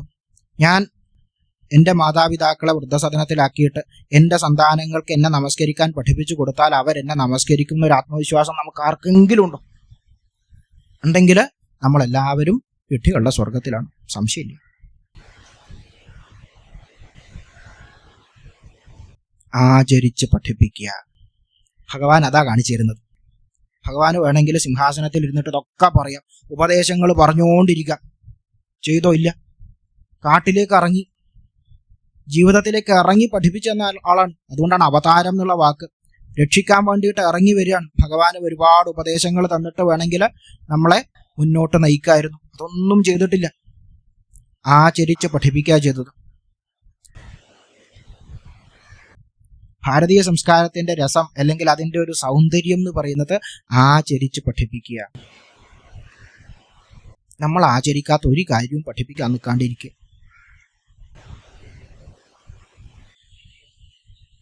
നാമം ജപിക്കാൻ പറയുമ്പോൾ നമ്മൾ നാമം ജപിക്കുക. പാരായണം ചെയ്യാൻ പറയുന്നുണ്ടെങ്കിൽ നമ്മൾ പാരായണം ചെയ്യുക. നമസ്കരിക്കാൻ പറയുമ്പോൾ നമ്മൾ നമസ്കരിക്കുക. നമ്മൾ എന്ത് ചെയ്യാണ്ടിരിക്കുക? നമ്മളെ കബളിപ്പിക്കാണ്ടിരിക്കുക. നാട്ടുകാരെ പറ്റിച്ചാലും അവനവനെ പറ്റിക്കരുതെന്ന് പറയും. നാട്ടുകാരെ പറ്റിച്ചോളൂ, അവനവനെ പറ്റിക്കരുതെന്ന് പറയും. തീർച്ചയായിട്ടും നാട്ടുകാരെ പറ്റിക്കാൻ നിൽക്കരുത് കേട്ടോ. ഇന്ന് പ്രഭാഷണത്തിൽ കേട്ടിട്ടുണ്ട്, നാട്ടുകാരെ പറ്റിക്കണതിന് കുഴപ്പമില്ല, അതുകൊണ്ട് നാളെ തൊട്ട് പറ്റിക്കാൻ നടക്കാം. അങ്ങനെയല്ല. നമ്മൾ ക്ഷേത്രത്തിൽ ദർശനം നടത്തുന്ന കാര്യം തന്നെ ഒന്ന് ആലോചിച്ച് നോക്കി. നമ്മൾ എങ്ങനെയാണ് നടത്തുക?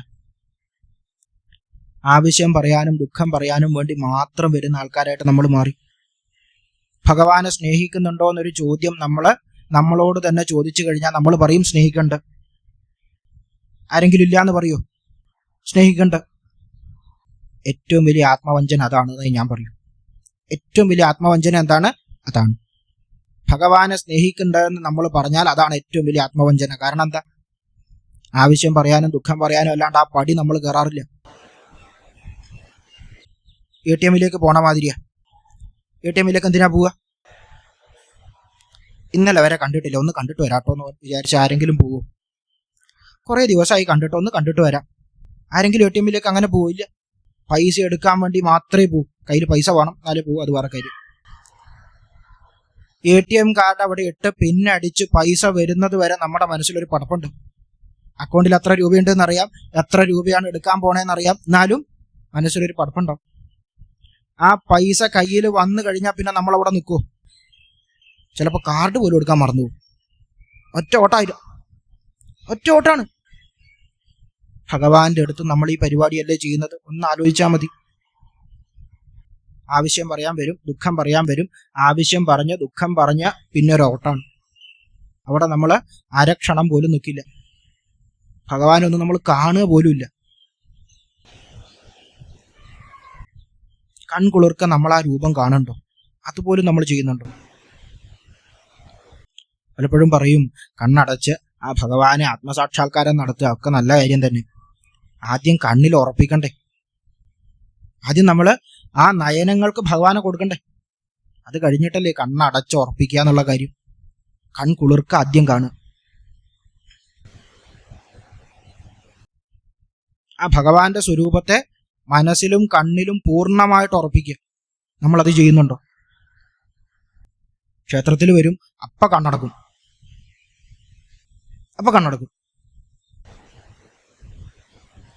എന്നിട്ട് എന്താ പരിപാടി? ഓൾറെഡി ബൈഹാർട്ട് പഠിച്ചു വെച്ചിട്ടുണ്ട്. അത് വേണം, ഇത് വേണം, ദുഃഖമുണ്ട് ഭഗവാനെ, ആ ദുഃഖമുണ്ട്, ഈ ദുഃഖമുണ്ട്, സന്താനങ്ങളില്ല, നല്ല സന്താനങ്ങളില്ല, ഉള്ളതിനെ കൊണ്ട് പ്രത്യേകിച്ച് ഒരു ഗുണമില്ല, മക്കളുടെ വിവാഹമായിട്ടില്ല, ജോലിയായിട്ടില്ല, വിദ്യാഭ്യാസമായിട്ടില്ല, അങ്ങനെ ഒരുപാട് കാര്യങ്ങൾ ടേപ്പ് റെക്കോർഡറായിട്ട് നമുക്കുള്ളിൽ ഉണ്ട്. അത് നമ്മൾ കണ്ണടച്ച് ഭഗവാനോടങ്ങ് പറയും. പറഞ്ഞു തീർന്ന നിമിഷം നമ്മൾ ഓടും പുറത്തേക്ക്. പറയണതിനൊക്കെ മുന്നേ ആദ്യം ഒന്ന് കണ്ണ് തുറന്ന് കാണുക, അപാത ചൂടം ഒന്ന് കാണുക. നേരത്തെ പറഞ്ഞൊരാളുണ്ട്, മനസ്സ് എല്ലാ അനുഭവങ്ങളെയും സ്വീകരിച്ച് ഞാൻ ഈ ശരീരാണ് എന്ന് പറഞ്ഞിരുന്ന ആള്. അയാൾക്ക് ആരെ കൊടുക്കുക?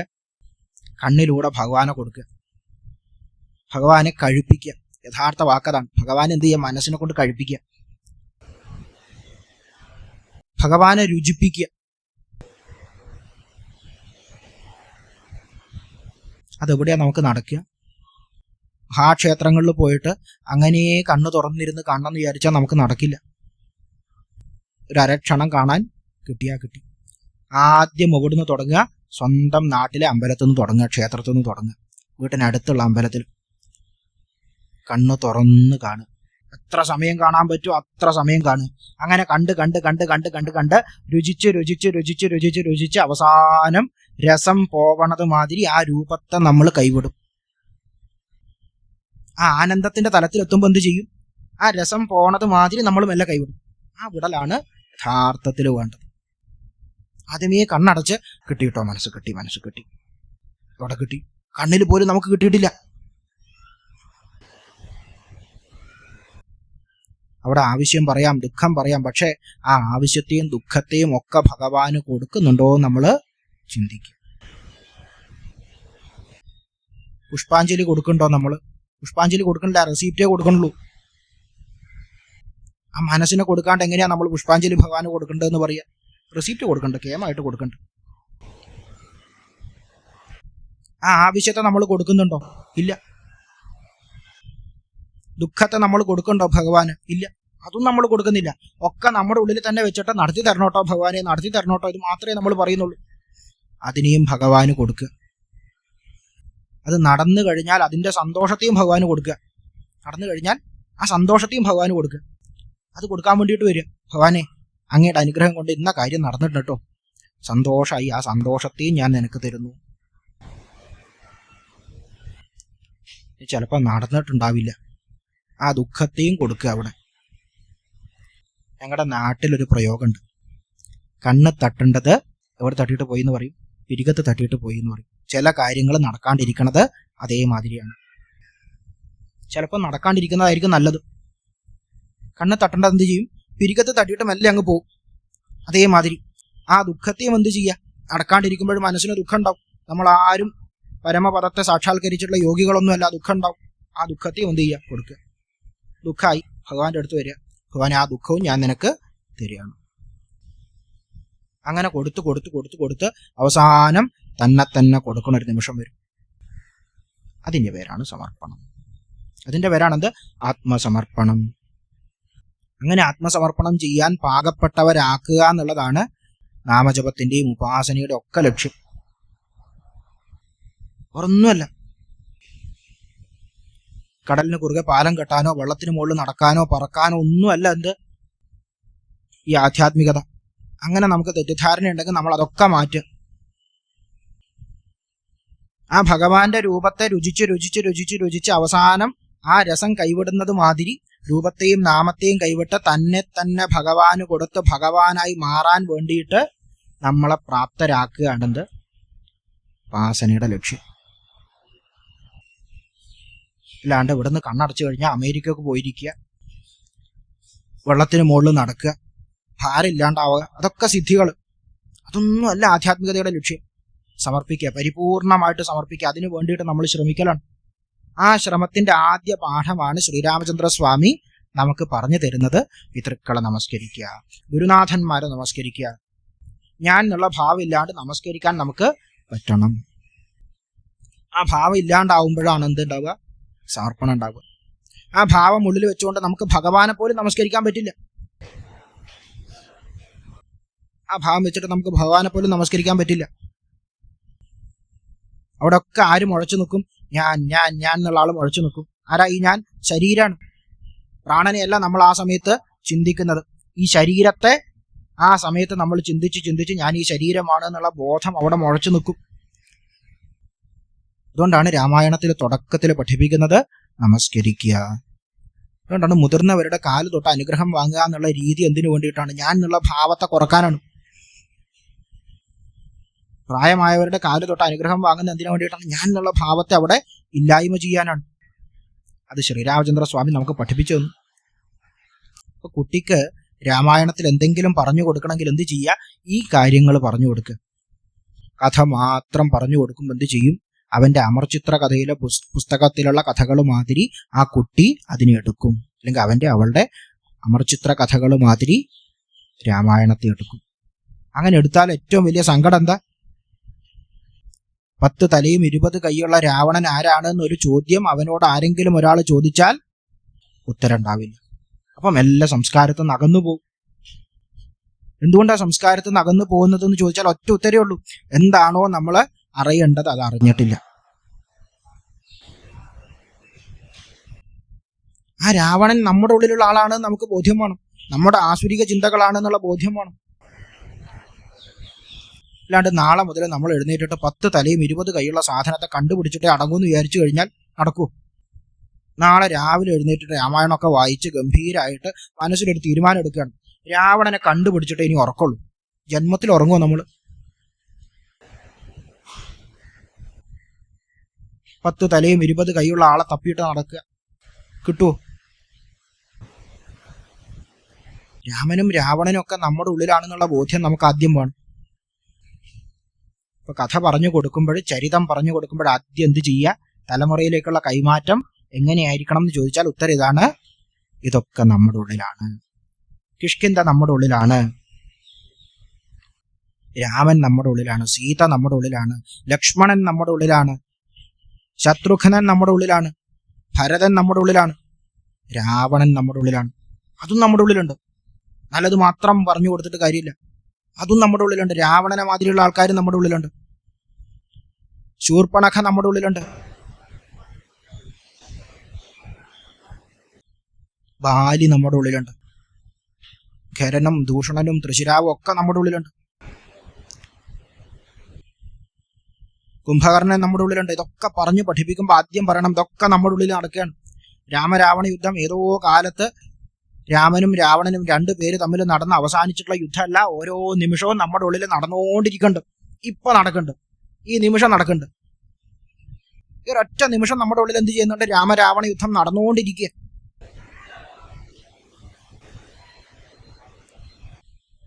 ആ ബോധ്യമാണ് നമ്മൾ ഉണ്ടാക്കി കൊടുക്കേണ്ടത്. അങ്ങനെ ഉണ്ടാക്കി കൊടുക്കുമ്പോൾ എന്തുണ്ടാവും? അവിടെ പരമാനന്ദത്തെ സ്വാംശീകരിക്കാനുള്ള വഴിയാണ് നമ്മൾ കൊടുക്കുന്നത്. വഴി തുറന്നു കൊടുക്കുകയാണ്. നാമത്തെയോ നമ്മൾ ആചരിക്കുന്ന രീതിയോ മാത്രം കൊടുക്കുക എന്നുള്ള രീതിയാണ് ആദ്യം നമ്മൾ അവസാനിപ്പിക്കേണ്ടത്. ഞാനൊരു മന്ത്രം സ്വീകരിച്ചിട്ടുണ്ട്, ഞാനൊരു നാമം സ്വീകരിച്ചിട്ടുണ്ട്, അത് തന്നെ നീ ആചരിക്കണം എന്ന് ആ കുട്ടിയോട് പറഞ്ഞു കഴിഞ്ഞാൽ അതിലും വലിയ അപരാധം വേറൊന്നുമില്ല. ഇന്ന് നടക്കുന്ന ഏറ്റവും വലിയ പ്രശ്നത, നമ്മൾ എന്ത് ചെയ്യും? നമ്മുടെ കയ്യിൽ ഒരു കുപ്പായം ഉണ്ടാവും. ആ കുപ്പായം നാട്ടുകാർക്ക് മുഴുവൻ കൊടുക്കുക. ഇത് നിനക്ക് പാകാവും എന്ന് പറഞ്ഞ് കൊടുക്കുക. എൻ്റെ അളവിന് ഞാൻ അടിച്ചിട്ടുള്ള കുപ്പായം നാട്ടുകാർക്ക് മുഴുവൻ പാകാവൂ? ഇത് നടക്കുന്നത് അതാണ്. വരുന്ന ആളുടെ അഭിരുചിയോ അല്ലെ വരുന്ന ആളുടെ വാസനകളോ ഒന്നും ചിന്തിക്കാണ്ട് ഞാൻ എൻ്റെ കുപ്പായം എടുത്ത് കൊടുക്കുന്നു. വേറെ വഴിയില്ലാണ്ട് അവൻ അത് ഇടുക. ഇട്ടിട്ട് എന്താ പറയുക? കേമായിട്ടുണ്ട് കേട്ടോ. തല പോലും കയറുണ്ടാവില്ല. എന്നിട്ട് പറയും കേമാവുണ്ട്. വേണേ 2 പേർക്ക് കയറിയിരിക്കാം, എന്നാലും പറയും എനിക്ക് പാകത്തിനാണ്, ദേഹത്തിട്ട് തയ്പ്പിച്ച പോലെ ഉണ്ട് കേട്ടോ. എന്താ അവസ്ഥ? നമ്മളെ അറിയുന്നില്ല. രാമായണം ആദ്യം നമ്മളെ പഠിപ്പിക്കുന്നത് നമ്മളെ അറിയാൻ വേണ്ടിയിട്ടാണ്. നമുക്ക് യോഗ്യതയുണ്ടോ, അല്ലെ നമ്മുടെ അവസ്ഥ എന്താണ്, നമ്മൾ ആരാണ് എന്നറിയുക. അതിനു വേണ്ടിയിട്ടാണ് രാമായണം പാരായണം ചെയ്യുന്നത്. സ്വത്തോ പണം ഉണ്ടാവാനല്ല. അതൊക്കെ അതിൻ്റെ ഭൗതികമായിട്ടുള്ള നേട്ടങ്ങൾ മാത്രമാണ്. അതിനു വേണ്ടിയിട്ട് ജപിച്ചു കഴിഞ്ഞാൽ, അതിനു വേണ്ടിയിട്ട് പാരായണം ചെയ്തു കഴിഞ്ഞാൽ നമ്മൾ എന്ത് ചെയ്യും? അതിൻ്റെ ഭൗതികമായിട്ടുള്ള നേട്ടങ്ങളിൽ മാത്രം കുടുങ്ങിയിരിക്കും. രാമനെ നമുക്ക് കിട്ടില്ല. അപ്പോൾ ഒരു മന്ധര വന്നിട്ട് മെല്ലെ ജീവിതത്തിലൊരു പ്രലോഭനം, ഒരു പ്രശ്നം നമ്മൾ പോലും അനുഭവിക്കാത്ത അല്ലെങ്കിൽ നമുക്ക് ഉണ്ടാവാൻ സാധ്യതയില്ലാത്തൊരു പ്രശ്നത്തെ ഊതിപ്പെരുപ്പിച്ച് കൊണ്ടുവരുമ്പോൾ നമ്മൾ എന്ത് ചെയ്യും? അതിൽ വീഴും. മന്ധര വന്നിട്ട് പറയുന്ന വാക്കിൽ നമ്മൾ വീഴും. അതാണ് കൈകേയിക്ക് സംഭവിച്ചത്. ഒന്നുമല്ല. കൈകേയിക്ക് എന്താ സംഭവിച്ചത്? മനസ്സ് അവിടെ ഉറച്ചിട്ടില്ല. അത്രയും കാലം സദാ രാമനെ കണ്ടുകൊണ്ട് രാമ രാമ രാമ എന്ന് വിളിച്ച് നടന്നിട്ടുണ്ട്. അധ്യാത്മരാമായണത്തില് മന്ധര പറയുന്ന ആ ഒരു സമയത്ത് കൈകേയി തന്റെ പാദസരം ഊരി കൊടുത്തു എന്നാ. ആലോചിച്ച് നോക്ക്. രാമൻ അഭിഷേകം എന്ന് പറയുന്ന സമയത്ത് പാദസരം ഊരിക്കൊടുത്ത ആള് അവനെ കാട്ടിൽ അയക്കണം എന്ന് പറയുന്നുണ്ടെങ്കിൽ അരക്ഷണം വേണ്ടി വന്നിട്ടില്ല അങ്ങനെ മാറ്റി പറയാൻ. വാക്ക് മാറ്റി പറയാൻ അരക്ഷണം വേണ്ടി വന്നിട്ടില്ല. മന്ധരയുടെ വാക്കിന് അടിമപ്പെട്ടു. ജീവിതത്തില് അങ്ങനെയുള്ള ഒരുപാട് സന്ദർഭങ്ങൾ ഉണ്ടാകും. രാമായണം ഓരോരുത്തരുടെയും ജീവിതമാണ്. 100 പേര് രാമായണം വായിക്കുന്നുണ്ടെങ്കിൽ 100 പേർക്കും 100 തരത്തിലാണ് രാമായണം. എന്റെ രാമായണമല്ല നിങ്ങളുടേത്, നിങ്ങളുടെ രാമായണമല്ല മറ്റൊരാളുടേത്, അയാളുടെ രാമായണമല്ല വേറൊരാളുടേത്. 100 പേരുണ്ടെങ്കിൽ 100 രാമനുണ്ടാവും. നമ്മുടെ ജീവിതം അതിൽ കാണും. മനസ്സ് ശക്തിപ്പെട്ടിട്ടില്ലെങ്കിൽ അവിടെ മന്ധരമാരും എല്ലാം വളർന്നുകൊണ്ടിരിക്കും. ആ മന്ധര പറയുമ്പോൾ നമ്മൾ അതിൽ വീണുപോകും. ശരിയാണ് കേട്ടോ, അവള് പറയണത് ശരിയാണ് എന്ന് ചിന്തിച്ചു പോകും. അതിൽ വീണു. ആ മനസ്സിൽ രാമൻ ഉണ്ടെങ്കിൽ എന്താ ഗുണം? അതിന്റെ വേറൊരു ഗുണം നമുക്കവിടെ കാണാം. മനസ്സിൽ രാമൻ ഇല്ലാത്ത അവസ്ഥയെ നമ്മൾ അവിടെ കണ്ടു. രാമായണത്തിൽ കുറച്ചുകൂടി മുന്നോട്ട് പോകുമ്പോൾ അഴകിയ രാവണൻ വരുന്ന ഭാഗത്ത് സീതാദേവിയുടെ ആത്മവിശ്വാസം കാണാം. മനസ്സിൽ രാമനുള്ളതിന്റെ ഗുണം കാണാം. 10 തലയും 20 കൈയും. ആ 10 തലയിൽ 10 കിരീടങ്ങള്, ദേഹം മുഴുവൻ സ്വർണ്ണാഭരണങ്ങള്, വജ്രങ്ങള്, രത്നങ്ങള്, ഇതൊക്കെ ആയിട്ട് ദേവിയെ വശംവദയാക്കാൻ വേണ്ടിയിട്ട് വരികയാണ്. രാവണൻ എല്ലാവരും അനുസരിപ്പിച്ചിട്ട് മാത്ര ശീലം. ഒരാളോടും അനുസരണ മധുര വചനങ്ങൾ പറഞ്ഞിട്ടില്ല. എല്ലാരും അനുസരിപ്പിച്ചിട്ട് മാത്രം ശീലമുള്ള ആള് ദേവിയുടെ അടുത്ത് വന്നിട്ട് പറഞ്ഞു, നിന്റെ ചരണങ്ങളുടെ ദാസനാണ് ഞാൻ എന്ന് പറഞ്ഞിട്ട് പറയാണ്, നീ എന്റെ ഭാര്യ ആവണം. അങ്ങനെ വരുന്ന രാവണന്റെ മുന്നിലേക്ക് ഒരു ചെറിയ പുൽക്കൊടി നുള്ളിയിട്ട് അത് നോക്കിയിട്ടാ ദേവി സംസാരിക്കുന്നത്. എന്താ താല്പര്യം? ലോകം മുഴുവൻ കീഴടക്കിയാലും എനിക്ക് നീതാണ്. സ്ത്രീയുടെ ശക്തി അവിടെ കാണാം. യഥാർത്ഥത്തിൽ പരാശക്തിയാണ് നമ്മൾ അവിടെ കാണുക. ആ ദേവിയുടെ ശക്തി നമുക്ക് അവിടെ വ്യക്തമായിട്ട് കാണാം. ഒരു പുൽക്കൊടി നുള്ളിയിട്ടിട്ട് അതിന്റെ മുന്നില് ആ പുൽക്കൊടി നോക്കിയിട്ട് സംസാരിക്കുക ദേവി. ആ ദേവി പറയുന്നൊരു വാചകമുണ്ട്, രാമൻ തീർച്ചയായിട്ടും വരും. ഈ കടല് കടന്ന് നിന്റെ നഗരത്തിൽ വന്ന് നിന്നെ സകുടുംബം സകുലം നശിപ്പിച്ചിട്ട് എന്നെ ഇവിടുന്ന് കൊണ്ടുപോകും. എന്താ പറയാൻ കാരണം? സദാ രാമനെ മാത്ര ചിന്തിക്കുന്നത്. അത് സീതാപതി എന്നുള്ള അർത്ഥത്തിൽ എടുക്കരുത്, ബ്രഹ്മം എന്നുള്ള ബോധത്തിൽ എടുക്കണം. ആ പരബ്രഹ്മസ്വരൂപത്തെ സദാ ചിന്തിച്ച് ചിന്തിച്ച് ചിന്തിച്ച് ചിന്തിച്ച് അതിൽ മുഴുകിയിരിക്കുന്ന ആളാണ് ദേവി. മനസ്സിൽ രാമൻ ഉണ്ടാവുമ്പോൾ എന്തുണ്ടാവും? ആ മനസ്സ് രാമനിൽ തന്നെ ഉറച്ചിരിക്കും. ഒരു പ്രശ്നത്തിനും അതിനെ ഇളക്കാൻ പറ്റില്ല, ഒരു ചിന്തയ്ക്കും അതിനെ ഇളക്കാൻ പറ്റില്ല. അങ്ങനെയുള്ള മനസ്സ് വളരെ വ്യക്തമായിരിക്കും, സ്ഫടികം പോലെ വ്യക്തമായിരിക്കും. ഒരു സ്ഫടികം പോലെ അത് വളരെ വ്യക്തമായിട്ട് കാണാം. മനസ്സിന്റെ കാഴ്ച വ്യക്തമായിട്ട് കിട്ടും. നമ്മുടെ എല്ലാവരുടെയും മനസ്സിനും മങ്ങിയ കാഴ്ചയാണ്, തിമിരം പിടിച്ചിരിക്കുകയാണ് നമ്മുടെ എല്ലാവരുടെയും മനസ്സിനും. ഒരു വസ്തുവിനെ പറ്റിയിട്ട് നമുക്ക് എന്തില്ല, വ്യക്തമായിട്ടുള്ളൊരു തീരുമാനം എടുക്കാൻ പറ്റില്ല. വസ്ത്രം എടുക്കാൻ പോയി കഴിഞ്ഞാൽ പോലും നമ്മൾ അനുഭവിക്കും. അത് ചുവന്ന കളറുള്ളത് വേണോ പച്ച കളറുള്ളത് വേണോ? അവിടെ നിന്ന് ഒരാൾ പറയും മഞ്ഞ കളറുള്ളത് കേമാണ് എന്ന് പറഞ്ഞാൽ നമ്മൾ അതിന്റെ പിന്നാലെ പോകും. ജീവിതത്തിൽ വളരെ നിസാരമായിട്ടുള്ളൊരു തീരുമാനം പോലും എടുക്കാൻ വേണ്ടിയിട്ട് നമ്മൾ 100,000 ആവർത്തി ചിന്തിക്കണ്ട്. ചിന്ത ഓടണം, ഓട്ടം ആലോചിച്ച് നോക്കുക. വസ്ത്രം എടുക്കാൻ പോയി കഴിഞ്ഞാൽ രാവിലെ പോയി കഴിഞ്ഞാൽ എപ്പോഴാണ് നമ്മൾ ഇറങ്ങുക? ഇവിടെ ഇറങ്ങുക ഉച്ചയാവുമ്പോൾ, വൈകുന്നേരം പോലും നമ്മൾ ഇറങ്ങും. രാവിലെ പോയതായിരിക്കും, 10 മണിക്ക് പോയതായിരിക്കും, പുറത്തേക്ക് ഇറങ്ങുമ്പോൾ 4 മണിക്കേമായി. ഒരു ദിവസം പോയി കിട്ടി. എന്നിട്ട് എത്ര വസ്ത്രം എടുത്തു? 2 ജോഡി, 1 ജോഡി. ആ 1 ജോഡി എടുക്കാൻ വേണ്ടിയിട്ടാണ് നമ്മൾ ഇത്രയും സമയം 6 മണിക്കൂർ ചിന്തിച്ചിട്ടുണ്ടാവും. ഒരു ജോഡി പാൻറ്റും ഷർട്ടും എടുക്കാൻ, അല്ലെങ്കിൽ ഒരു സാരി എടുക്കാൻ, ഒരു ചുരിദാർ എടുക്കാൻ വേണ്ടിയിട്ട് നമ്മൾ 6 മണിക്കൂർ ചിന്തിച്ചിട്ടുണ്ടാവും. എന്താ കാര്യം? മനസ്സ് വ്യക്തമായിട്ടുള്ളൊരു ധാരണ ഉണ്ടാക്കാൻ കഴിഞ്ഞിട്ടില്ല അതിന്. ഒരു ഡ്രസ്സ് എടുക്കുമ്പോൾ, ഒരു ചുരിദാർ എടുക്കുമ്പോൾ, അല്ലെങ്കിൽ സാരി എടുക്കുമ്പോൾ എല്ലാം അടുത്തേക്ക് പോകും കണ്ണ്. അത് നന്നായിരിക്കും, അതെടുക്കുമ്പോൾ അതിൻ്റെ അടുത്തതിലേക്ക് പോകും. മനസ്സ് ശക്തമല്ലാണ്ടിരിക്കുമ്പോഴുള്ള പ്രശ്നം അതാണ്. മനസ്സെങ്ങനെയാ ശക്തമാവുക? ആ ഭഗവാനിലേക്ക് തന്നെ അതിനെ കൊണ്ടുപോയിക്കൊണ്ടേയിരിക്കുക. കയറിന്റെ ഓരോ നൂലിഴകള് പല ദിക്കിലേക്ക് പോവുകയാണ്. പെട്ടെന്ന് പൊട്ടിക്കാൻ പറ്റില്ല. അത് മെല്ലെ പിരിച്ച് ഒരൊറ്റ ദിശയിലേക്ക് കൊണ്ടുപോവുക. ഒരൊറ്റ ദിശ. ആ ഒരൊറ്റ ദിശയാണെന്ത്? രാമൻ. അതുകൊണ്ടാണ് ആ പേരിട്ടത്.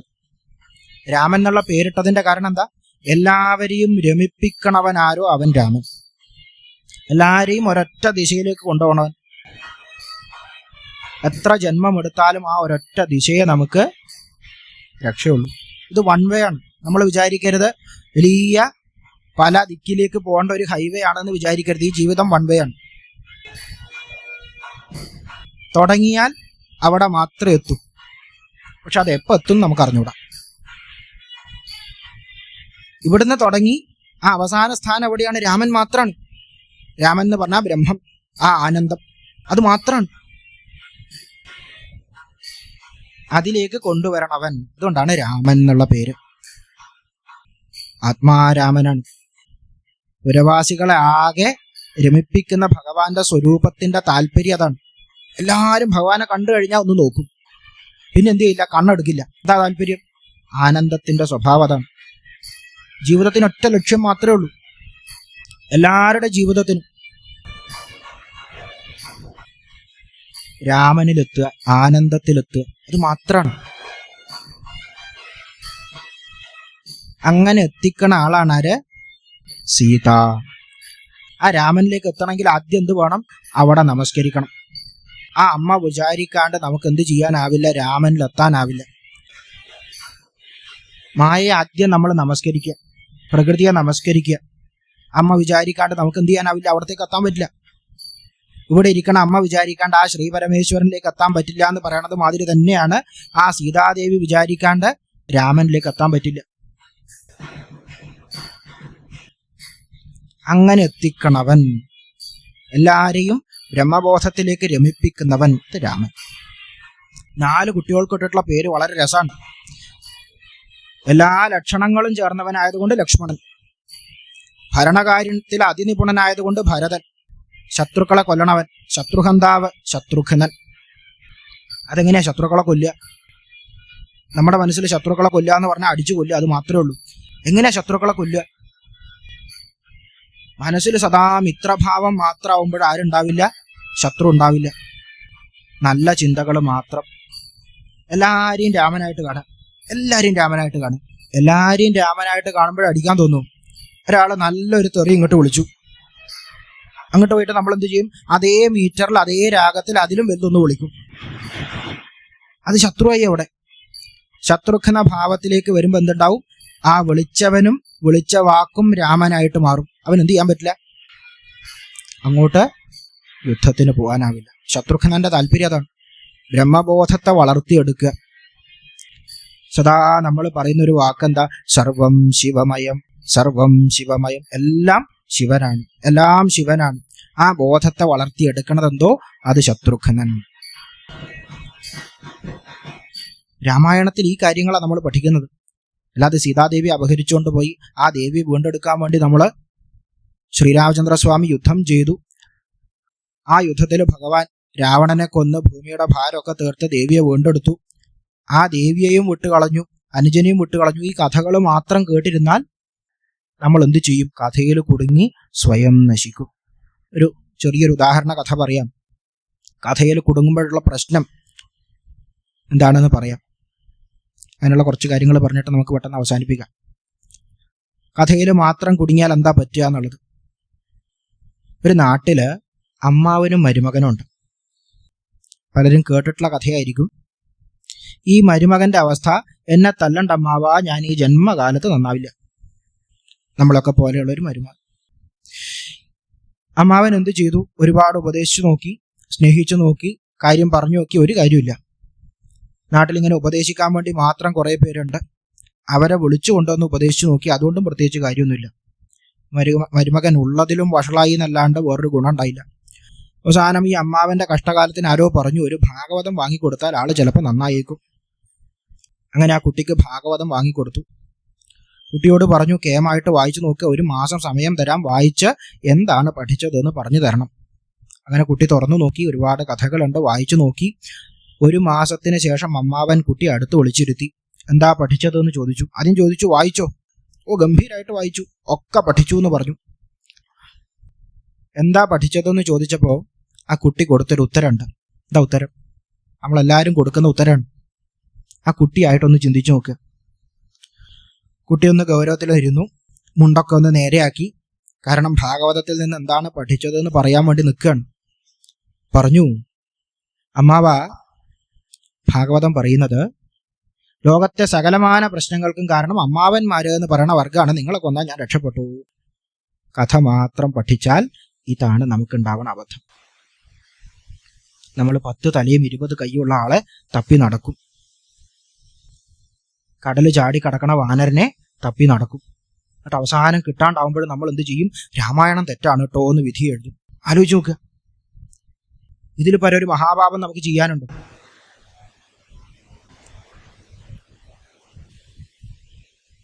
ആ കടല് ചാടിക്കടക്കണ ഭാഗത്തുനിന്ന് മാത്രം നമുക്കൊരു ജീവിതം കാണാം. ഹനുമാൻ സ്വാമിയുടെ കടല് ചാടിക്കടക്കണ ആ ഒരൊറ്റ ഭാഗത്തുനിന്ന് നമുക്ക് ജീവിതം കാണാം. സമർപ്പണത്തിന്റെ ഏറ്റവും ഉന്നതമായിട്ടുള്ള ഭാവം കാണാം. കടല് ചാടിക്കടക്കണതിന് മുന്നേ മഹേന്ദ്രഗിരിയിൽ ഉദ്ധത ശരീരനായിട്ട് നിൽക്കണ ഒരു ഭാവമുണ്ട്. ശരീരം വളർന്ന് വളർന്ന് വളർന്ന് നിൽക്കുന്ന അവസ്ഥയാണ്.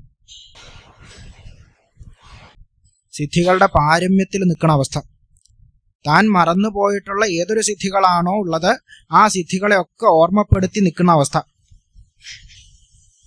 നമ്മളാണെങ്കിൽ ആ സമയത്ത് എന്തോരം അഹങ്കാരം കാണിക്കും, ആലോചിച്ച് നോക്കുക. എല്ലാ സിദ്ധികളും മറന്നിരിക്കുകയാണ്. ഇപ്പോൾ ഒരാൾ വന്നിട്ട് പറഞ്ഞു, നിനക്ക് ഇന്ന സിദ്ധികളുണ്ട് കേട്ടോ, നീ ചില്ലറക്കാരനല്ല, നീ ആളൊരു സംഭവമാണ് കേട്ടോ. നമ്മളാണെങ്കിൽ ഒരാൾ പറയാൻ പോലും കാത്തിരിക്കില്ല, വെറുതെ ഇരിക്കുമ്പോൾ പറയും, ഞാനൊരു സംഭവമാണ് കേട്ടോ. അങ്ങനെയുള്ള ആൾക്കാരാണ് നമ്മൾ.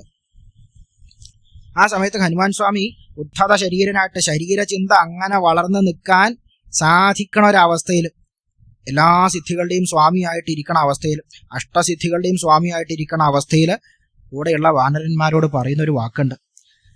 ശ്രീരാമചന്ദ്രസ്വാമിയുടെ നാമം ഒന്നുകൊണ്ട് മാത്രം സാധാരണക്കാരായിട്ടുള്ള ജനങ്ങള് ജീവിതസാഗരത്തെ മറികടക്കുന്നുണ്ട്.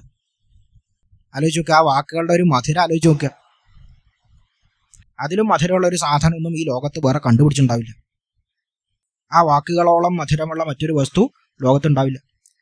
പറയാണ്, ഭഗവാന്റെ നാമം രാമ എന്നുള്ള ഈ 2 അക്ഷരം കൊണ്ട് മാത്രം സാധാരണക്കാരായിട്ടുള്ള ജനങ്ങള് ജീവിതസാഗരത്തെ മറികടക്കുന്നുണ്ട്. അങ്ങനെയാണെങ്കിൽ അദ്ദേഹത്തിന്റെ പരമഭക്തനായിട്ടുള്ള എനിക്ക്, അദ്ദേഹത്തിന്റെ ദൂതനായിട്ടുള്ള എനിക്ക് ഈ സാഗരത്തെ നിഷ്പ്രയാസം മറികടക്കാനാവും. തന്റെ സിദ്ധികളല്ല കാരണമായിട്ട് പറയുന്നത്. ഇത്ര സിദ്ധികൾ കിട്ടിയിട്ടുണ്ട്, ഇന്ന വരങ്ങൾ കിട്ടിയിട്ടുണ്ട്, ഇന്ന അനുഗ്രഹങ്ങൾ കിട്ടിയിട്ടുണ്ട്, അതുകൊണ്ട് ഞാൻ എന്ത് ചെയ്യും? ഈ സാഗരത്തെ മറികടക്കും എന്നല്ല പറയുന്നത്. മറിച്ചെന്താ പറയുന്നത്? ഭഗവാന്റെ നാമം കൊണ്ട് സാധാരണക്കാരായിട്ടുള്ള ജനങ്ങള് ജീവിതസാഗരത്തെ, ഏറ്റവും വലിയ സാഗരം അതാണ്. ഈ 100 യോജന വലുപ്പമുള്ള ഈ ചെറിയ സാഗരം ഒന്നും ഒരു സാഗരല്ല, ജീവിതത്തെ പറ്റി ആലോചിക്കുമ്പോഴെന്ന് പറയാ. അങ്ങനെ മറികടക്കുന്നുണ്ടെങ്കിൽ ഭഗവാന്റെ അനുഗ്രഹം കൊണ്ട് ഈ കേവല സാഗരത്തെ ഞാൻ മറികടക്കും. തുടക്കം തന്നെ സമർപ്പണത്തിലാണ്. ജീവിതത്തിന്റെ തുടക്കം എങ്ങനെയാ? സമർപ്പണത്തിലാണ്. ഈ സമർപ്പണം പഠിപ്പിക്കാൻ വേണ്ടിയിട്ടാണ് ആചാര്യന്മാര് ഓരോ വ്രതങ്ങളും ആചരിക്കാൻ നമ്മളോട് പറഞ്ഞിട്ടുള്ളത്.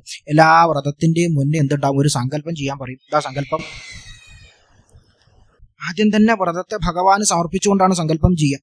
ശിവരാത്രി വ്രതത്തിന്റെ ഒരു സങ്കല്പം ശിവപുരാണത്തിൽ സവിസ്തരം പറയുന്നുണ്ട്. വളരെ മനോഹരമായിട്ടുള്ള ഒരു ഭാഗമായതുകൊണ്ട് അവസരം കിട്ടിയാൽ ഞാൻ എന്ത് ചെയ്യും? എല്ലായിടത്തും പറയുന്ന ഒരു കാര്യം. വളരെ മനോഹരമായിട്ടുള്ള ഒരു ഭാഗമാണ്. മനസ്സിന് സദാ സന്തോഷം തരുന്ന ഒരു ഭാഗമാണ്. വിസ്തരിച്ച് പറയാനുള്ളൊരു സമയമില്ല, എന്നാലും ചുരുക്കി പറയാം. തുടക്കത്തിൽ പറയാണ്, ഭഗവാനെ, അങ്ങയുടെ കാരുണ്യം കൊണ്ട് ഈ ശിവരാത്രി വ്രതം ഞാൻ ആചരിക്കാൻ ഇച്ഛിക്കുന്നുണ്ട്. ആ സമയത്ത് കാമക്രോധാദികളാവുന്ന ശത്രുക്കൾ വന്നിട്ട് എന്നെ ആക്രമിക്കാണ്ട് അങ്ങ് സംരക്ഷിക്കണം. വ്രതം നടക്കുന്നതിന് അല്ലെങ്കിൽ ആ വ്രതം ആചരിക്കുന്നതിന് മുന്നേ പറയുന്ന വാക്കാ.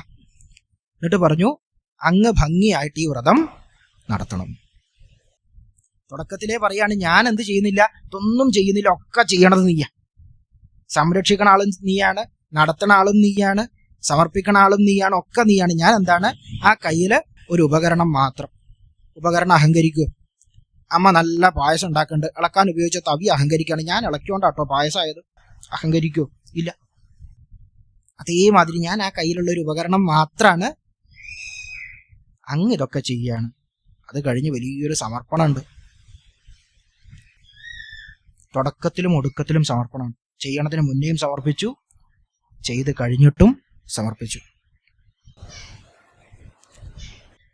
അതേമാതിരി സദാ സമർപ്പിക്കാനുള്ള ബുദ്ധി, അത് ഹനുമാൻ സ്വാമിയാണ് രാമായണത്തിൽ നമുക്ക് ഏറ്റവും ആദ്യം കാണിച്ചു തരുന്നത്. തന്നെ സമർപ്പിച്ചിട്ട് ആ തുടക്കം, ആ ചാടണത്തിന് മുന്നേ ആലോചിച്ച് നോക്കുക. ഒന്നും ചിന്തിക്കണ്ട, ചാടണത്തിന് മുന്നേ ഉള്ള ആള് നമ്മളെ പഠിപ്പിക്കണ കാര്യം. അത് കഴിഞ്ഞിട്ടാണ് ചാട്ടം. ഒരു 1.5 ചാട്ടാണ്. ചാടണ സമയത്ത് 3 പേര് വരുന്നുണ്ട്. സുരസ വരുന്നുണ്ട്, മൈനാകം വരുന്നുണ്ട്, ഛായാഗ്രഹണി വരുന്നുണ്ട്. 3 പ്രശ്നങ്ങളാണ്, പ്രതിസന്ധികളാണ്. പക്ഷെ എന്ത് ചെയ്യാണ്? 3നെയും 3 തരത്തിലാണ് നേരിടുന്നത്.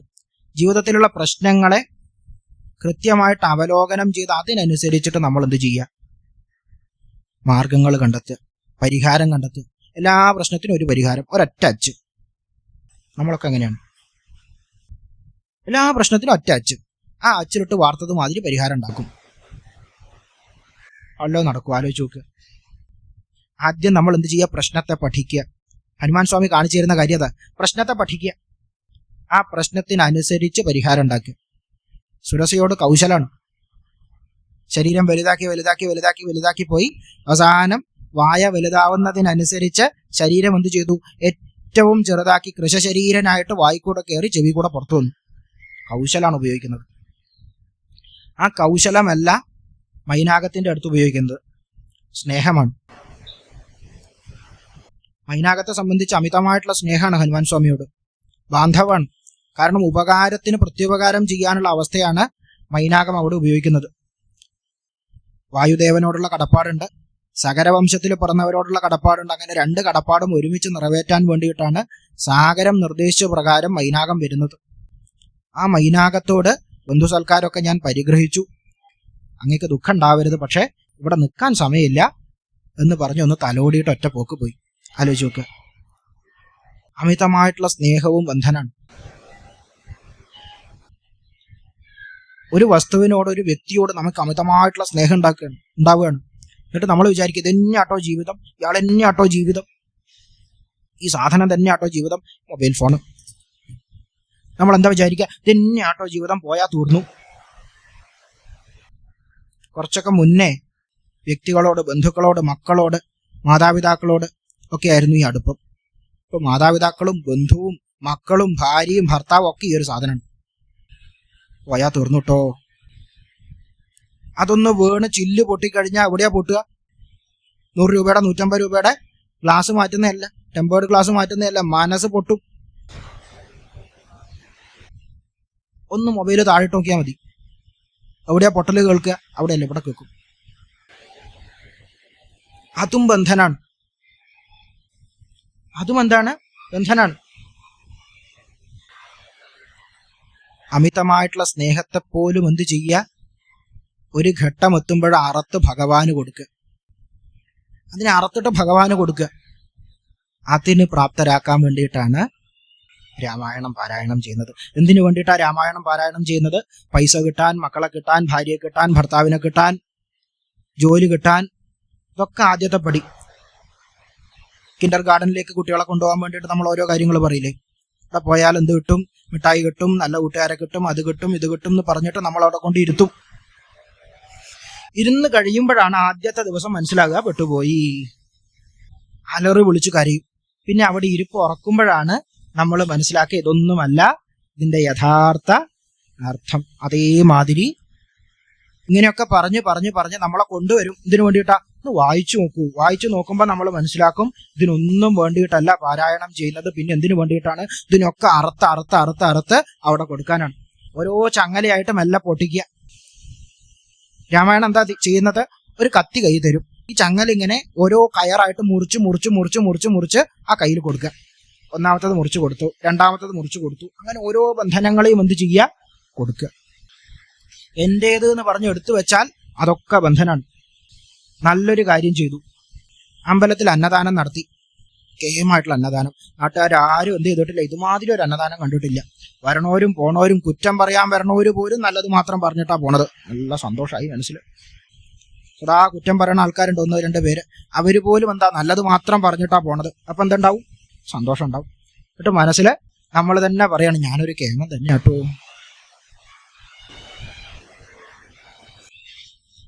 എന്താ പറയാ? ഞാനൊരു കേമൻ തന്നെ കേട്ടോ. ആ കേമൻ എന്നുള്ള ഒറ്റ വാക്ക് എന്ത് ചെയ്തു?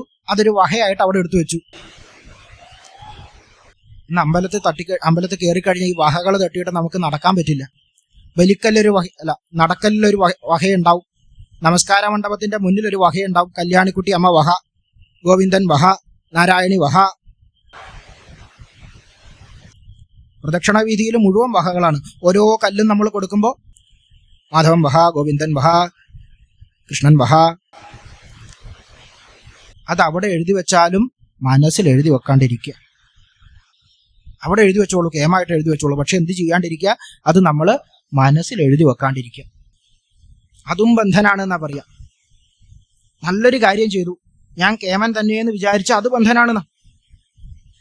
അമ്പലത്തിൽ പോയി ഭഗവാനെ കണ്ടു. ആദ്യത്തെ പരിപാടി എന്താ? സെൽഫി എടുത്തു, ഇൻസ്റ്റാഗ്രാമിലിട്ടു. ഭഗവാനെ കണ്ടു കേട്ടോ, സന്തോഷം. അതൊരു ബന്ധനായിട്ട് അവിടെ കിടക്കും. എന്റേത് എന്ന് പറഞ്ഞ് എടുത്തു വെച്ചാൽ നല്ല കർമ്മങ്ങളും ബന്ധനായിട്ട് മാറും. പൂന്താനം പറയുന്നത് മാതിരി സ്വർണത്തിന്റെ ചങ്ങലയായിട്ട് അവിടെ കിടക്കും. സ്വർണത്തിന്റെ ചങ്ങല, ഇരുമ്പിന്റെ ചങ്ങല, രണ്ടും ചേർത്ത ചങ്ങല. ഫലം എന്താ? സ്വർണത്തിന്റെ ചങ്ങലയിലാണ് കേട്ടോ കിടക്കണത്. കേമനായി. വല്ല കാര്യമുണ്ടോ? സ്വർണത്തിന്റെ ചങ്ങലയിൽ കിടക്കണവൻ ഇരുമ്പിന്റെ ചങ്ങലയിൽ കിടക്കണമെന്ന് നോക്കിയിട്ട് പറയാണ്, സ്വർണത്തിന്റെ ചങ്ങലയിലാണ് കേട്ടോ. നീ എന്താ ഇരുമ്പിന്റെ ചങ്ങലയില്? ഞാൻ എന്ത് ചെയ്യാണ്? സ്വർണത്തിന്റെ ചങ്ങലയിൽ കിടക്കുകയാണ്. ഇപ്പോൾ ഇരുമ്പിന്റെ ചങ്ങലയിൽ കിടക്കണവൻ ഒന്നും മിണ്ടിയിട്ടില്ല, ഒരു വാക്ക് മിണ്ടിയിട്ടില്ല. 2 ചങ്ങലയും എടുത്തു, ഒന്ന് വലിച്ചു. എന്നിട്ട് ഇങ്ങനെ നോക്കി. എന്താ അർത്ഥം? ഞാനും കിടക്കുകയാണ്, നീയും ഇത് തന്നെ കിടക്കുകയാണ്. അപ്പൊ നല്ല കർമ്മങ്ങൾ എന്റേത് എന്ന് പറഞ്ഞ് എടുത്തു വെച്ചാൽ പോലും അതെന്താണ്? ബന്ധനാണ്. അതിനെയും ഭഗവാന് കൊടുക്കാൻ നമുക്ക് കഴിയണം. അതിനാണ് മൈനാകത്തിന്റെ കഥ. ആ ബന്ധു സൽക്കാരമൊക്കെ സ്വീകരിച്ചു, പക്ഷെ ഞാൻ അതിനെ ഭഗവാന് സമർപ്പിച്ചിട്ട് മുന്നോട്ട് പോവുക. ഛായാഗ്രഹണിയുടെ അടുത്തെത്തി. അവിടെ എന്താ? ശരീരബലമാണ് ഉപയോഗിക്കുന്നത്. ശരീരത്തിന്റെ ബലം ഉപയോഗിച്ചിട്ടാണ് ഛായാഗ്രഹണിയെ നേരിട്ടിട്ട് മുന്നോട്ട് പോകുന്നത്. അപ്പൊ 3 തരത്തിലാണ്. അതും കഴിഞ്ഞ് ലങ്കയിലെത്തി. ലങ്ക മുഴുവൻ ചുട്ടു പൊട്ടിച്ച് ഭഗവാന്റെ മഹിമ രാവണനോടും പറഞ്ഞിട്ടാണ് തിരിച്ചു പോരുന്നത്. ഇതിലും കേമനായിട്ടുള്ള ഒരു ദൂതൻ ലോകത്ത് വേറെവിടെ കിട്ടില്ല. 2 ദൂതന്മാരാണ് കേമന്മാരായിട്ടുള്ളത്. ഒന്ന് സാക്ഷാൽ ശ്രീകൃഷ്ണ പരമാത്മാവ്, ഒന്ന് ഹനുമാൻ സ്വാമി. ഹനുമാൻ സ്വാമിയുടെ ദൂത് പരമമായിട്ടുള്ള സമർപ്പണത്തിന്റെ ലക്ഷണമാണ്. വേറൊന്നും ചെയ്തിട്ടില്ല. ആ ബലത്തെ മുഴുവൻ 2 അക്ഷരത്തിൽ സമർപ്പിച്ചു. 2 അക്ഷരം, വേറൊന്നും ചെയ്യുന്നില്ല. ആലോചിച്ച് നോക്കുക. എല്ലാ സിദ്ധികളെയും 2 അക്ഷരത്തിൽ സമർപ്പിച്ചിട്ടാണ് ഹനുമാൻ സ്വാമി ജീവിതത്തിൽ മുഴുവൻ മുന്നോട്ട് പോയിട്ടുള്ളത്. അതിൽ പര ഒരു ബലം ഒന്നും വേറെ ഒന്നും തരില്ല. അതിൽ പര ഒരു ബലം വേറെ ഒന്നും നമുക്ക് തരില്ല. പരമമായിട്ടുള്ള സമർപ്പണത്തെക്കാളും വലിയ ബലം വേറൊന്നും തരില്ല. ആ ഹനുമാൻ സ്വാമി മറ്റൊന്നും ഭക്ഷിക്കണില്ല, മറ്റൊന്നും സ്വീകരിക്കണില്ല, മറ്റൊന്നും ചിന്തിക്കണില്ല. 2 അക്ഷരാണ്. ആലോചിച്ച് നോക്കുക. 2 അക്ഷരാണ്. അതുകൊണ്ടാ പറയാ, എത്ര എത്ര രഘുനാഥ കീർത്തനം തത്ര തത്ര കൃതമസ്തകാഞ്ജലിം ബാഷ്പവാരി പരിപൂർണലോചനം മാരുതിം നമത രാക്ഷസാന്തകം. നമ്മൾ പറയാറുണ്ട്. എന്താ താല്പര്യം? എന്താ വാക്കിന്റെ അർത്ഥം? എവിടെയൊക്കെ രഘുനാഥനായിട്ടുള്ള ശ്രീരാമചന്ദ്രസ്വാമിയുടെ നാമമുണ്ടോ അവിടെയൊക്കെ ഒരാളെ കാണാം. ഒരാളുണ്ടാവും അവിടെ. എവിടെയെങ്കിലും ഒരാൾ രാമാന്നൊരു അക്ഷരം, രാമാന്നുള്ള 2 അക്ഷരം ജപിക്കുന്നുണ്ടെങ്കിൽ, മഴ കാരണം കേൾക്കുന്നുണ്ടോന്ന് അറിയില്ല, എന്നാലും പറഞ്ഞുകൊണ്ടിരിക്കുക തന്നെയാണ്. രാമാന്ന് 2 അക്ഷരം ആരെങ്കിലും എവിടെയെങ്കിലും ജപിക്കുന്നുണ്ടെങ്കിൽ ഒരാളും എല്ലാം മാറി നിന്ന് ഇതൊക്കെ കണ്ടുകൊണ്ടിരിക്കണ്ടാവും. എങ്ങനെയാ ഇരിക്കുക? തല കുനിച്ച് കണ്ണു മുഴുവൻ ബാഷ്പവാരി പരിപൂർണലോചനം. കണ്ണില് മുഴുവൻ എന്താ? കണ്ണീരാ. കരഞ്ഞുകൊണ്ടായിരിക്കണത്. എങ്ങനെയാ കരയുന്നത്? പരമാനന്ദത്തിന്റെ കണ്ണീര്. നമ്മൾ പറയില്ല ആനന്ദ കണ്ണീര്, ആനന്ദ കണ്ണീര്. സദാ ആനന്ദ കണ്ണീരില് ആറാടി നിൽക്കുന്ന ആളാണ്. കാരണം എന്താ? രാമനാമം ജപിക്കാണ്ട് ഒരൊറ്റ നിമിഷം പോലും ലോകത്ത് കടന്നു പോകുന്നില്ല. ആരെങ്കിലും ഒരാളായിട്ട് ജപിക്കണ്ടാവും, ആരെങ്കിലും ഒരാള് രാമ ജപിക്കണ്ടാവും. ആ ജപിക്കണ നിമിഷം ഒരാൾ മെല്ലെ കൈകൂപ്പി തല കുനിച്ച് കണ്ണിൽ മുഴുവൻ കണ്ണുനീരായിട്ട് ആനന്ദം അനുഭവിച്ച് പരമാനന്ദം അനുഭവിച്ചിട്ട് നിൽക്കും. അങ്ങനെയുള്ള മാരുതിയെ നമസ്കരിക്കുന്നു. മാരുതി നമത രാക്ഷസാന്തകം. രാക്ഷസന്മാരുടെ മുഴുവൻ അന്തകനായിട്ടുള്ള ആ മാരുതിയെ നമസ്കരിക്കുന്നു. രാമായണം അടുത്ത തലമുറയിലേക്ക് കൈമാറുമ്പോൾ കുട്ടിയെ വിളിച്ച് കാണിച്ചു കൊടുക്കുക, ഇങ്ങനെ ഒരാളുണ്ട്. അപ്പൊ നമ്മൾ എന്തിനു വേണ്ടിയിട്ടാണ് രാമായണം പാരായണം ചെയ്യുന്നതെന്ന് ചോദിച്ചാൽ ആദ്യം മാരുതി ആവാൻ വേണ്ടിയിട്ടാണ്. പിന്നെ എന്ത് ചെയ്യും? രാമനാവും. ആദ്യം എന്ത് ചെയ്യുക? മാരുതി ആവാൻ വേണ്ടിയിട്ടാണ് നമ്മൾ രാമായണം പാരായണം ചെയ്യുന്നത്. മറ്റൊന്നും ഇല്ലാണ്ട് രാമ രാമ രാമ രാമ എന്നുള്ള 2 അക്ഷരത്തിലേക്ക് മനസ്സിനെ ഉറപ്പിക്കാൻ വേണ്ടിയിട്ട്. 5 ദിവസമൊക്കെ കഴിയുമ്പോൾ, 5-6 ദിവസമൊക്കെ കഴിയുമ്പോൾ കുട്ടി മെല്ലെ ചോദിക്കും, അമ്മേ അല്ലെങ്കിൽ മുത്തശ്ശി, മുത്തശ്ശ, അച്ഛ, എന്താച്ചാൽ ചോദിക്കും. എന്താ ചോദിക്കുക? ഞാൻ എന്തിനാ ഈ രാമായണം പാരായണം ചെയ്യുന്നത്? അപ്പൊ നമുക്ക് ഉത്തരം ഇല്ലാണ്ടാവരുത്. നമ്മൾ ആ സമയത്ത് പറയരുത്, മോനെ പൈസ കിട്ടൂട്ടോ, നല്ല മക്കളെ കിട്ടൂട്ടോ, നീ വളർന്നു വലുതാകുമ്പോൾ നല്ല ജോലി കിട്ടൂട്ടോ. അപ്പൊ നമ്മൾ പറയണം, എന്താ പറയേണ്ടത്? നീ ഒരാളാവാൻ വേണ്ടിയിട്ടാണ് ഈ രാമായണം മുഴുവൻ പാരായണം ചെയ്യുന്നത്. ആരാവാൻ വേണ്ടിയിട്ടാ? രാമൻ ആവാൻ വേണ്ടിയിട്ട്. അതിനുള്ള ആദ്യത്തെ പടി എന്താ? നീ മാരുതിയാവും. അത് കഴിഞ്ഞാൽ നീ വല്ല എന്ത് ചെയ്യും? രാമനാമം ജപിച്ച് ജപിച്ച് ജപിച്ച് നീ രാമനാവും. അതിന്റെ ആദ്യത്തെ പടിയാണെന്ത്? നീ മാരുതിയാവും. സദാ രാമനെ മാത്രം ചിന്തിക്കണം. മറ്റൊന്നില്ല അദ്ദേഹത്തിന്. നമ്മളെ മാതിരി വലിയ വലിയ ഉപാസനാ പദ്ധതികളുടെ പിറകെ ലക്ഷങ്ങളും കൊടുത്തിട്ട് മൂപ്പര് ഓടുന്നില്ല. ഒരു സ്ഥലത്തും പോയിട്ടില്ല. ശ്രീരാമചന്ദ്രസ്വാമിയെ കണ്ട് ആ ഭഗവാന്റെ സ്വരൂപത്തെ അറിഞ്ഞതിന് ശേഷം പിന്നെ വേറൊന്നും അദ്ദേഹം എന്ത് ചെയ്തിട്ടില്ല? ഉള്ളിലേക്ക് എടുത്തിട്ടില്ല. ഒറ്റ കാര്യമാണ് എടുത്തത്. 2 അക്ഷരം ഉള്ളിലേക്ക് എടുത്തു. സദാ ആ 2 അക്ഷരം തന്നെ പുറത്തേക്ക് വിട്ടുകൊണ്ടിരിക്കുക. ആ 2 അക്ഷരം ഉള്ളിലേക്ക് എടുക്കാൻ വേണ്ടിയിട്ടാണ് നമ്മൾ ഈ കണ്ട സർക്കസ് മുഴുവൻ കളിക്കുന്നത്. രാമായണം പാരായണം ചെയ്യുന്നതും പ്രഭാഷണങ്ങൾ കേൾക്കുന്നതും സത്രങ്ങളിൽ പങ്കെടുക്കുന്നതും ഒക്കെ ഈ 2 അക്ഷരം ഉള്ളിലേക്ക് എടുക്കാൻ വേണ്ടി മാത്രമാണ്. ആ 2 അക്ഷരം ഉള്ളിലേക്ക് എടുത്തു കഴിഞ്ഞാൽ പിന്നെ എന്താ? ഫിക്സഡ് ഡെപ്പോസിറ്റ് മാതിരിയാണ്. അത് അവിടെ കിടക്കും. പിന്നെ അതിന്റെ പലിശ പുറത്തേക്ക് വന്നുകൊണ്ടിരിക്കും. രാമ രാമ രാമ എന്നായിട്ട് പുറത്തേക്ക് വരും. അത് നമ്മൾ ഉള്ളിലേക്ക് എടുത്തിട്ടുള്ള 2 അക്ഷരം ഉള്ളിൽ തന്നെ കിടക്കും. അത് കാലാകാലങ്ങൾ ജന്മാന്തരങ്ങളോളം നമ്മളെ അതിലേക്ക് ആ ആനന്ദത്തിൽ ലയിപ്പിച്ച് ലയിപ്പിച്ച് ലയിപ്പിച്ച് ലയിപ്പിച്ച് അവസാനം പ്രാരബ്ധ കർമ്മങ്ങളൊക്കെ ഒടുങ്ങുമ്പോൾ ആ 2 അക്ഷരം തന്നെ ആക്കിയിട്ട് മാറ്റും. രാമായണം എന്തിനാണ്, അല്ലെങ്കിൽ എന്താണ് ആ രാമായണത്തിന്റെ ലക്ഷ്യം? നമുക്ക് എന്തിനു വേണ്ടിയിട്ടാണെന്ന് ചോദിച്ചാൽ ഒരു യാത്രയാണ്. യഥാർത്ഥത്തിൽ രാമന്റെ അയനം മാതിരി നമ്മുടെ എല്ലാവരുടെയും ഒരു യാത്രയാണ്. എവിടെ നിന്ന് എവിടത്തേക്കുള്ള യാത്രയാണെന്ന് ചോദിച്ചാൽ രത്നാകരനിൽ നിന്ന് വാൽമീകിയിലേക്കുള്ള യാത്രയാണ്. ആ യാത്രയുടെ ഓരോ പടികളാണ് ഹനുമാൻ സ്വാമിയും, അവസാനത്തെ പടിയാണ് ശ്രീരാമചന്ദ്രസ്വാമി. ഒരു യാത്രയാണത്. ആ യാത്രയുടെ ദൂരം എന്താ?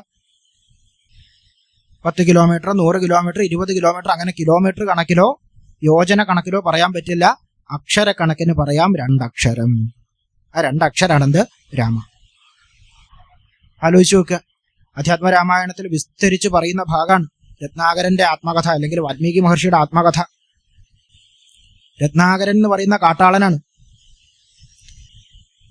ആ കാട്ടാളൻ എന്താ ചെയ്യുന്നത്? മറ്റുള്ളവരെ കൊള്ളയടിച്ചിട്ട് ജീവിക്കുന്ന ആളാ. ഒറ്റ കാര്യം ചെയ്യുന്നുള്ളൂ, മറ്റുള്ളവരെ കൊള്ളയടിക്കുക. ആലോചിച്ച് നോക്കുക. നല്ല പണിയല്ലേ? ദിവസവും രാവിലെ ആകുമ്പോൾ ആ കാട്ടിലെ വഴിയിൽ വന്ന് നിൽക്കും. നാട്ടുകാർ മുഴുവൻ പോണ വഴിയുണ്ട്, അവിടെ വന്ന് നിൽക്കും. ഓരോരുത്തർ വരുമ്പോൾ അവരെ പിടിച്ചു പറിക്കും, കത്തി കാണിച്ച് ഭീഷണിപ്പെടുത്തും. കയ്യിലുള്ള സാധനങ്ങളൊക്കെ തന്നു കഴിഞ്ഞാൽ വന്ന പോലെ തിരിച്ചു പോവാട്ടോ. ഇതാണ് ജീവിതോപാധിയായിട്ട് ചെയ്യുന്നത്. ചെയ്യുന്നതിനൊക്കെ ഒരു ന്യായം ഉണ്ട്. എന്താ ന്യായം? വീട്ടുകാർക്ക് വേണ്ടിയാട്ടോ ചെയ്യുന്നത്. അപ്പൊ ഈ രത്നാകരനിൽ ആരെ കാണണം? നമ്മൾ ഓരോരുത്തരെയും കാണണം. നമ്മളും അങ്ങനെയാണ്. എന്ത് കൊള്ളരുതായ്മ ചെയ്യുമ്പോഴും നമ്മൾ പറയും, മക്കൾക്ക് വേണ്ടിയാട്ടോ ചെയ്യുന്നത്, ഭാര്യയ്ക്ക് വേണ്ടിയാട്ടോ ചെയ്യുന്നത്, ഭർത്താവിന് വേണ്ടിയാട്ടോ ചെയ്യുന്നത്, കുടുംബത്തിന് വേണ്ടിയാട്ടോ ചെയ്യുന്നത്. ആർക്ക് വേണ്ടി? കുടുംബത്തിന് വേണ്ടിയാണോ? ഒന്നിരുത്തി ചിന്തിച്ചു കഴിഞ്ഞാൽ ഉത്തരം മാറും. നമുക്ക് വേണ്ടിയാണ് നമ്മൾ ചെയ്യുന്നത്. കുടുംബത്തിന് വേണ്ടിയാണ് നമ്മളിത് ചെയ്യുന്നതെങ്കിൽ ആ കുടുംബത്തിൽ നിന്ന് നമുക്കൊരു അടി കിട്ടുമ്പോൾ നമ്മൾ ദുഃഖിക്കാൻ പാടില്ല. ദുഃഖിക്കാൻ പാടുണ്ടോ? ഇതൊക്കെ കുടുംബത്തിന് വേണ്ടിയാണ് ചെയ്യുന്നത്, എനിക്ക് വേണ്ടിയല്ല കേട്ടോ. അപ്പം ഞാൻ എന്ത് ചെയ്യരുത്? അവരിൽ നിന്ന് ഒന്നും തിരിച്ചു പ്രതീക്ഷിക്കരുത്. അപ്പം നമ്മൾ കുടുംബത്തിൽ നിന്ന് ഒന്നും പ്രതീക്ഷിക്കാതെയാണ് ചെയ്യുന്നതെങ്കിൽ അവിടെ നിന്ന് അടി കിട്ടുമ്പോൾ നമ്മൾ എന്ത് ചെയ്യരുത്? ദുഃഖിക്കരുത്. അങ്ങനെയാണോ നമ്മുടെ അവസ്ഥ? അല്ല. അവരിൽ നിന്ന് തിരിച്ചു സ്നേഹവും ബഹുമാനവും ഒക്കെ കാക്ഷിച്ചിട്ടാണ് നമ്മൾ ഈ കണ്ട എല്ലാ പരിപാടികളും ചെയ്യുന്നത്. അതിനൊരു ന്യായം പറയുകയും ചെയ്യും. ആ ന്യായം വീട്ടുകാർക്ക് വേണ്ടിയാട്ടോ. കൊടുക്കുന്നതിനൊക്കെ നമ്മൾ കണക്ക് വെക്കണ്ട്. ഒരടി കിട്ടി നോക്കട്ടെ, നമ്മൾ എന്ത് ചെയ്യും? കണക്ക് പറയും. ഞാൻ അത് ചെയ്തിട്ട് നീ എനിക്ക് ഇതാ തന്നത്, ഞാൻ നിനക്ക് വേണ്ടി അങ്ങനെ ചെയ്തു, നിനക്ക് വേണ്ടി ഇങ്ങനെ ചെയ്തു, എനിക്ക് എല്ലാ ജീവിതത്തിലുള്ള സൗഭാഗ്യങ്ങളും ഞാൻ ത്യജിച്ചിട്ടാണ് നിനക്ക് വേണ്ടി ജീവിച്ചത്. എന്താ പറയാ? നിനക്ക് വേണ്ടി ജീവിച്ചത്. നീ എന്ത് ചെയ്തിട്ടില്ല? എന്നെ സ്നേഹിക്കുന്നില്ല, എന്നെ ബഹുമാനിക്കുന്നില്ല, എന്നെ കണക്കിലെടുക്കുന്നില്ല. ആദ്യത്തെ സെന്റൻസ് മുഴുവൻ ശ്രദ്ധിച്ചാൽ മതി. നിനക്ക് വേണ്ടി, നിനക്ക് വേണ്ടി, നിനക്ക് വേണ്ടി. ഇതിൻ്റെയൊക്കെ നമ്മൾ എന്താ പ്രതീക്ഷിക്കുന്നതെന്ന് കേൾക്കണമെങ്കിൽ അവസാനം എന്നെ സ്നേഹിച്ചില്ല, എന്നെ ബഹുമാനിച്ചില്ല. അപ്പം നമ്മൾ എന്തിനു വേണ്ടിയിട്ട് അതൊക്കെ ചെയ്യുന്നത്? എനിക്ക് വേണ്ടിയിട്ടാണ്. ഇതൊക്കെ നമ്മൾ ചെയ്യുന്നത് എനിക്ക് വേണ്ടിയിട്ടാണ്, നമുക്ക് വേണ്ടിയിട്ടാണ്, മറ്റാർക്കും വേണ്ടിയിട്ടല്ല. ഈ ബോധ്യം നമ്മൾ ആദ്യം ഉണ്ടാക്കിയെടുക്കുക. ഇപ്പൊ രത്നാകരനും ഇതേമാതിരി പഠിച്ചു വെച്ചിട്ടുള്ള മറുപടിയാണ്, വീട്ടുകാർക്ക് വേണ്ടിയാണ് ഇതൊക്കെ ചെയ്യുന്നത്. സന്തോഷം. അങ്ങനെ ഒരു ദിവസം 7 പേരെ കണ്ടു, സന്തോഷമായി. സാധാരണ 1 or 2 പേരെ കിട്ടിയാൽ കിട്ടി. ഇപ്പൊ 7 പേരെ കിട്ടി, സന്തോഷം. നേരെ അവരുടെ അടുത്തെത്തി. കയ്യിലുള്ള വിലപ്പെട്ട സാധനങ്ങളൊക്കെ തരാൻ പറഞ്ഞു. സ്വർണ്ണം ഉണ്ടെങ്കിൽ തരിക, പണം ഉണ്ടെങ്കിൽ തരിക, ഭക്ഷ്യവസ്തുക്കളാണെങ്കിൽ അതും സ്വീകരിക്കും എന്ന് പറഞ്ഞു. അപ്പൊ അവര് പറഞ്ഞു, ഞങ്ങളുടെ കയ്യിൽ ഇത്യാദി സാധനങ്ങളൊന്നുമില്ല, ഒരു ചോദ്യമുണ്ട്. ഇതാ ചോദ്യം. ആർക്ക് വേണ്ടിയാണ് ഇതൊക്കെ ചെയ്യുന്നത്? കേൾക്കാൻ വേണ്ടി കാത്തിരിക്കുകയായിരുന്നു. ആരെങ്കിലും ഒന്ന് ചോദിച്ചിട്ടുണ്ടായിരുന്നെങ്കിൽ പറയായിരുന്നു. സാധാരണ ആരും ഇത്യാദി ചോദ്യങ്ങളൊന്നും ചോദിക്കാറില്ല. കത്തി കാണുമ്പോൾ തന്നെ സാധനങ്ങൾ തന്നിട്ട് തിരിച്ചു ഓടും. രത്നാകരൻ മനസ്സിൽ വിചാരിക്കണ്ട, ആരെങ്കിലും ചോദിച്ചിട്ടുണ്ടെ പറയായിരുന്നു. കാരണം ഇങ്ങനെ പറയാൻ വേണ്ടിയിട്ട് വെമ്പൽ കൊള്ളുകയാണ്. ആർക്ക് വേണ്ടിയിട്ടാണ് അതൊക്കെ ചെയ്യുന്നത്? ഭാര്യയും മക്കളുണ്ട്, അവർക്ക് വേണ്ടിയിട്ടാട്ടോ. സന്തോഷായി. ഇത് പറഞ്ഞു, ഈ ചെയ്യുന്നതിൽ നിന്ന് കിട്ടുന്ന ഫലം, പണാണെങ്കിൽ അത്, സ്വർണ്ണാണെങ്കിൽ അത്, കായികനികളാണെങ്കിൽ അത്, അതൊക്കെ വീട്ടുകാർ എടുക്കണ്ടോ? എടുക്കണ്ട്. കൊണ്ടുവെക്കേണ്ട താമസമേ ഉള്ളൂ, കാലിയാവണത് അറിയണില്ല എന്ന് പറഞ്ഞു. ഒക്കെ അവർ സന്തോഷത്തോടെ എടുക്കണ്ട്. ഇതിന്നുണ്ടാവുന്ന പാപം അവരെടുക്കുമോ? അതും എടുക്കും, ഒരു സംശയമില്ല. വീട്ടിൽ പോയി ചോദിച്ചിട്ട് വരാൻ പറഞ്ഞു. അങ്ങനെ വീട്ടിൽ പോയി ചോദിച്ചിട്ട് വന്നു. വീട്ടുകാരോട് ചോദിച്ചു, നിങ്ങൾക്ക് വേണ്ടിയാണ് ഇതൊക്കെ ചെയ്യുന്നത്, സംശയമുണ്ടോ? ഇല്ല, ഒരു സംശയമില്ല. എല്ലാവരും ഈ അസംബ്ലിയിൽ വന്ദേമാതരം അല്ലെങ്കിൽ ദേശഭക്തി ഗാനം പാടാൻ പഠിപ്പിച്ച മാതിരി അതേ ട്യൂണിൽ പറഞ്ഞു പഠിപ്പിച്ചു കൊടുത്തിട്ടുണ്ട്. അത് പറഞ്ഞു. എന്താ പറഞ്ഞത്? ഒരു സംശയമില്ല കേട്ടോ. അസംബ്ലിയിൽ അങ്ങനെയല്ല, എല്ലാ കുട്ടികളും മുന്നിൽ ഒരാൾ പറയണത് മാതിരി എല്ലാവരും അങ്ങ് അറ്റം വരെ പറയും. ഒരു സംശയമില്ല, ഞങ്ങൾക്ക് വേണ്ടി തന്നെയാണ്. ഭാര്യ പറഞ്ഞു, മക്കളത് ഏറ്റുചൊല്ലി. അപ്പോഴടുത്ത ചോദ്യം, ഇതിന്ന് കിട്ടുന്ന കാര്യങ്ങൾ, സ്വർണം നിങ്ങൾ എടുക്കണ്ട ഇല്ലേ? ഉണ്ട്. കായികനികൾ എടുക്കണ്ട ഇല്ലേ? ഉണ്ട്. പണം എടുക്കണ്ട ഇല്ലേ? എടുക്കണ്ട്. എന്നാ പാപം നിങ്ങൾ എടുക്കൂ? ആ ചോദ്യം കേട്ടപ്പോൾ തന്നെ എല്ലാവരുടെയും ഉത്തരം മാറി, ഇല്ല കേട്ടോ, അത് നിങ്ങൾ എടുത്താൽ മതി. ആലോചിച്ചൊക്കെ. ആദ്യം എന്താ പറഞ്ഞേ? പണം എടുക്കണ്ട എടുക്കില്ലേ? എടുക്കും. സ്വർണം എടുക്കണ്ട എടുക്കില്ലേ? എടുക്കും. കായികനികൾ എടുക്കണ്ട എടുക്കില്ലേ? എടുക്കും. പാപം എടുക്കുവോ? ഇല്ല കേട്ടോ. ഇതാണ് ഉത്തരം. ആലോചിച്ച് നോക്കുക. ഏറ്റവും സ്നേഹിക്കുന്ന സാധനത്തിന്റെ കയ്യിൽ നിന്ന് ആദ്യത്തെ അടി കിട്ടണം. ആ കിട്ടണ അടി ഒരു 1.5 അടിയായിരിക്കും. ആ അടിയിൽ നമ്മൾ നന്നാവും. ആ അടിയിൽ ഒന്നുകിൽ നമ്മൾ നന്നാവും, ഇല്ലെങ്കിൽ സർവനാശം. ഒക്കെ തീർന്നു എന്ന് പറഞ്ഞിട്ട് ജീവിതം നശിപ്പിക്കും, അല്ലെങ്കിൽ ആ ഒരൊറ്റ അടി ചിലപ്പോൾ ജീവിതം പഠിക്കും. രണ്ടിലേതെങ്കിലും ഒന്ന് നടക്കും. ഇപ്പൊ വീട്ടുകാർക്ക് വേണ്ടിയിട്ടാണ് ഇതൊക്കെ ചെയ്യുന്നതെന്ന് ധരിച്ചിട്ടാണ് അദ്ദേഹം വന്നത്. വീട്ടുകാർക്കും ഇതേ ധാരണയുണ്ട് എന്ന് വിചാരിച്ചു. വീട്ടുകാർ പറഞ്ഞു, ഇല്ല, ഞങ്ങൾ എടുക്കില്ല. പണികളൊക്കെ നിങ്ങൾ ചെയ്യുന്നുണ്ടെങ്കിൽ പാപം നിങ്ങൾ സ്വീകരിക്കണം. താൻ നിരന്തരം ചെയ്യുന്ന കർമ്മങ്ങൾ താൻ അനുഭവിച്ചിടുകെന്നേ വരൂ. നിത്യവും ചെയ്യുന്ന കർമ്മഗണഫലം കർത്താവൊഴിഞ്ഞ് മറ്റന്യർ ഭുജിക്കുമോ? ആ ഒരൊറ്റ ചോദ്യം കേട്ടപ്പോൾ അദ്ദേഹത്തിന്റെ മനസ്സിൽ ആപാത ചൂട് ഒരു വിറയല ഉണ്ടായത്. 110 kV ലൈന് തലമണ്ടക്ക് കൂടിയിട്ട് വീണ് കഴിഞ്ഞാൽ എന്തുണ്ടാവും? നല്ല സുഖം ഉണ്ടാവും. ആ വീഴ്ചയാണ് അദ്ദേഹം അനുഭവിച്ചത്. അത്രയും വലിയ കറണ്ട് ഒരൊറ്റ നിമിഷം ശരീരത്തിലൂടെ മുഴുവൻ പാഞ്ഞു പോണ അവസ്ഥ. ഇതാണ് പ്രകൃതിയുടെ നിയമം. നമ്മൾ ഏറ്റവും സ്നേഹിക്കുന്ന സാധനത്തിന്റെ കയ്യിൽ നിന്ന് അടി കിട്ടുമ്പോഴാണ് നമുക്ക് ജീവിതത്തെ പറ്റിയുള്ള ധാരണ ഉണ്ടാവുക. ആ ധാരണയോടെ മെല്ലെ അവരുടെ അടുത്ത് വന്നു, ആചാര്യന്മാരുടെ അടുത്ത് വന്നു വീണു, കാൽക്കൽ വീണിട്ട് പറഞ്ഞു, ഒരൊറ്റ ആഗ്രഹമുള്ളൂ, ഇനി ഈ പാപങ്ങളിൽ നിന്ന് രക്ഷപ്പെടണം. അതിനുള്ള വഴി നിങ്ങൾ തന്നെ പറഞ്ഞു തരണം. കണ്ണ് തുറന്നത് നിങ്ങളാണ്, ഇനി കാഴ്ചയും നിങ്ങൾ തന്നെ തരണം. ഇപ്പോൾ പറഞ്ഞു കൊടുത്തു, ഒരു മന്ത്രം പറഞ്ഞു തരാം, ആ മന്ത്രം ജപിച്ചോളാൻ. 2 അക്ഷരം പറഞ്ഞു കൊടുക്കാം, ആ അക്ഷരം എന്ത് ചെയ്യുക? ജപിക്കുക. എന്നിട്ട് എന്ത് ചെയ്തു? രാമമന്ത്രം തിരിച്ചു പറഞ്ഞു കൊടുത്തു. മരാ മരാ മരാ എന്ന് പറഞ്ഞു കൊടുത്തു. എന്നിട്ട് ഇരുന്ന് ജപിച്ചോളാൻ പറഞ്ഞു. ആദ്യത്തെ ആ ഒരു തവണ മാത്രമേ എന്തുണ്ടാവും? മര കേൾക്കൂ. ജപിച്ചുകൊണ്ടിരിക്കുമ്പോൾ എന്തായിട്ട് മാറും? രാമാന്നായിട്ട് മാറും. ജപിച്ചു നോക്കുക. മരാമ രാമ രാമ രാമ രാമ രാമ രാമ രാമ രാമ രാമ രാമ രാമ എന്തായിട്ട് മാറി? രാമ രാമ രാമ രാമ. എന്ത് ചെയ്യരുത്? ഒരു കാര്യം ആര് പറഞ്ഞാലും വിശ്വസിക്കരുത്, ചെയ്തു നോക്ക്. നാമം ജപിച്ചാൽ ഇന്ന ഗുണങ്ങളുണ്ടെന്ന് ഞാൻ പറഞ്ഞു, വിശ്വസിക്കരുത്. വീട്ടിൽ പോയിട്ട് ജപിച്ചു നോക്കുക, അപ്പൊ മനസ്സിലാവും. അതേമാതിരി രാമ രാമ രാമ രാമ രാമ രാമ രാമ രാമ രാമ ഇരുന്ന് ജപിച്ചു. രത്നാകരന്റെ ഒരൊറ്റ ഗുണം, പറഞ്ഞതുപോലെ അനുസരിക്കാൻ അറിയാം. അവിടെ ചോദ്യങ്ങളില്ല. നമ്മളാണെങ്കിൽ തിരിച്ചു ചോദിക്കും, എന്തുകൊണ്ട് രാമാന്ന് വന്നില്ല? ഒരു ചോദ്യവും അങ്ങോട്ട് ചോദിച്ചില്ല, അനുസരിച്ചു, ഇരുന്ന് ജപിച്ചു. ആ ജപമാണ് എന്ത് ചെയ്യുന്നത്? വാൽമീകിയിലേക്കുള്ള യാത്ര. പിന്നെ പുറത്തു വരുന്ന ആളെ ആരല്ല? രത്നാകരനല്ല, വാൽമീകിയാണ്. ആ വാൽമീകി മഹർഷിയാണ് തമസാ നദീ തീരത്തൊരു വേടൻ, ഒരു കാട്ടാളൻ ക്രൗഞ്ചമിഥുനങ്ങളിൽ ആൺപക്ഷിയെ അമ്പെയ്ത് വീഴ്ത്തുമ്പോൾ അതിയായിട്ടുള്ള ദുഃഖം ഉണ്ടാകുന്നതും അദ്ദേഹത്തിന്റെ നാവിൽ നിന്ന് സമാക്ഷരങ്ങളായിട്ടുള്ള ഒരു ശ്ലോകം പുറത്തേക്ക് വരുന്നതും. ഇതാ ശ്ലോകം: ഇത്രയും വലിയ ക്രൂരകർമ്മത്തെ ചെയ്തിട്ടുള്ള നീ ചിരപ്രതിഷ്ഠിതനാവാതിരിക്കട്ടെ എന്ന് പറഞ്ഞിട്ട് അദ്ദേഹത്തിന്റെ നാവിൽ നിന്ന് ആ ദുഃഖം പുറത്തേക്ക് വരികയാണ്.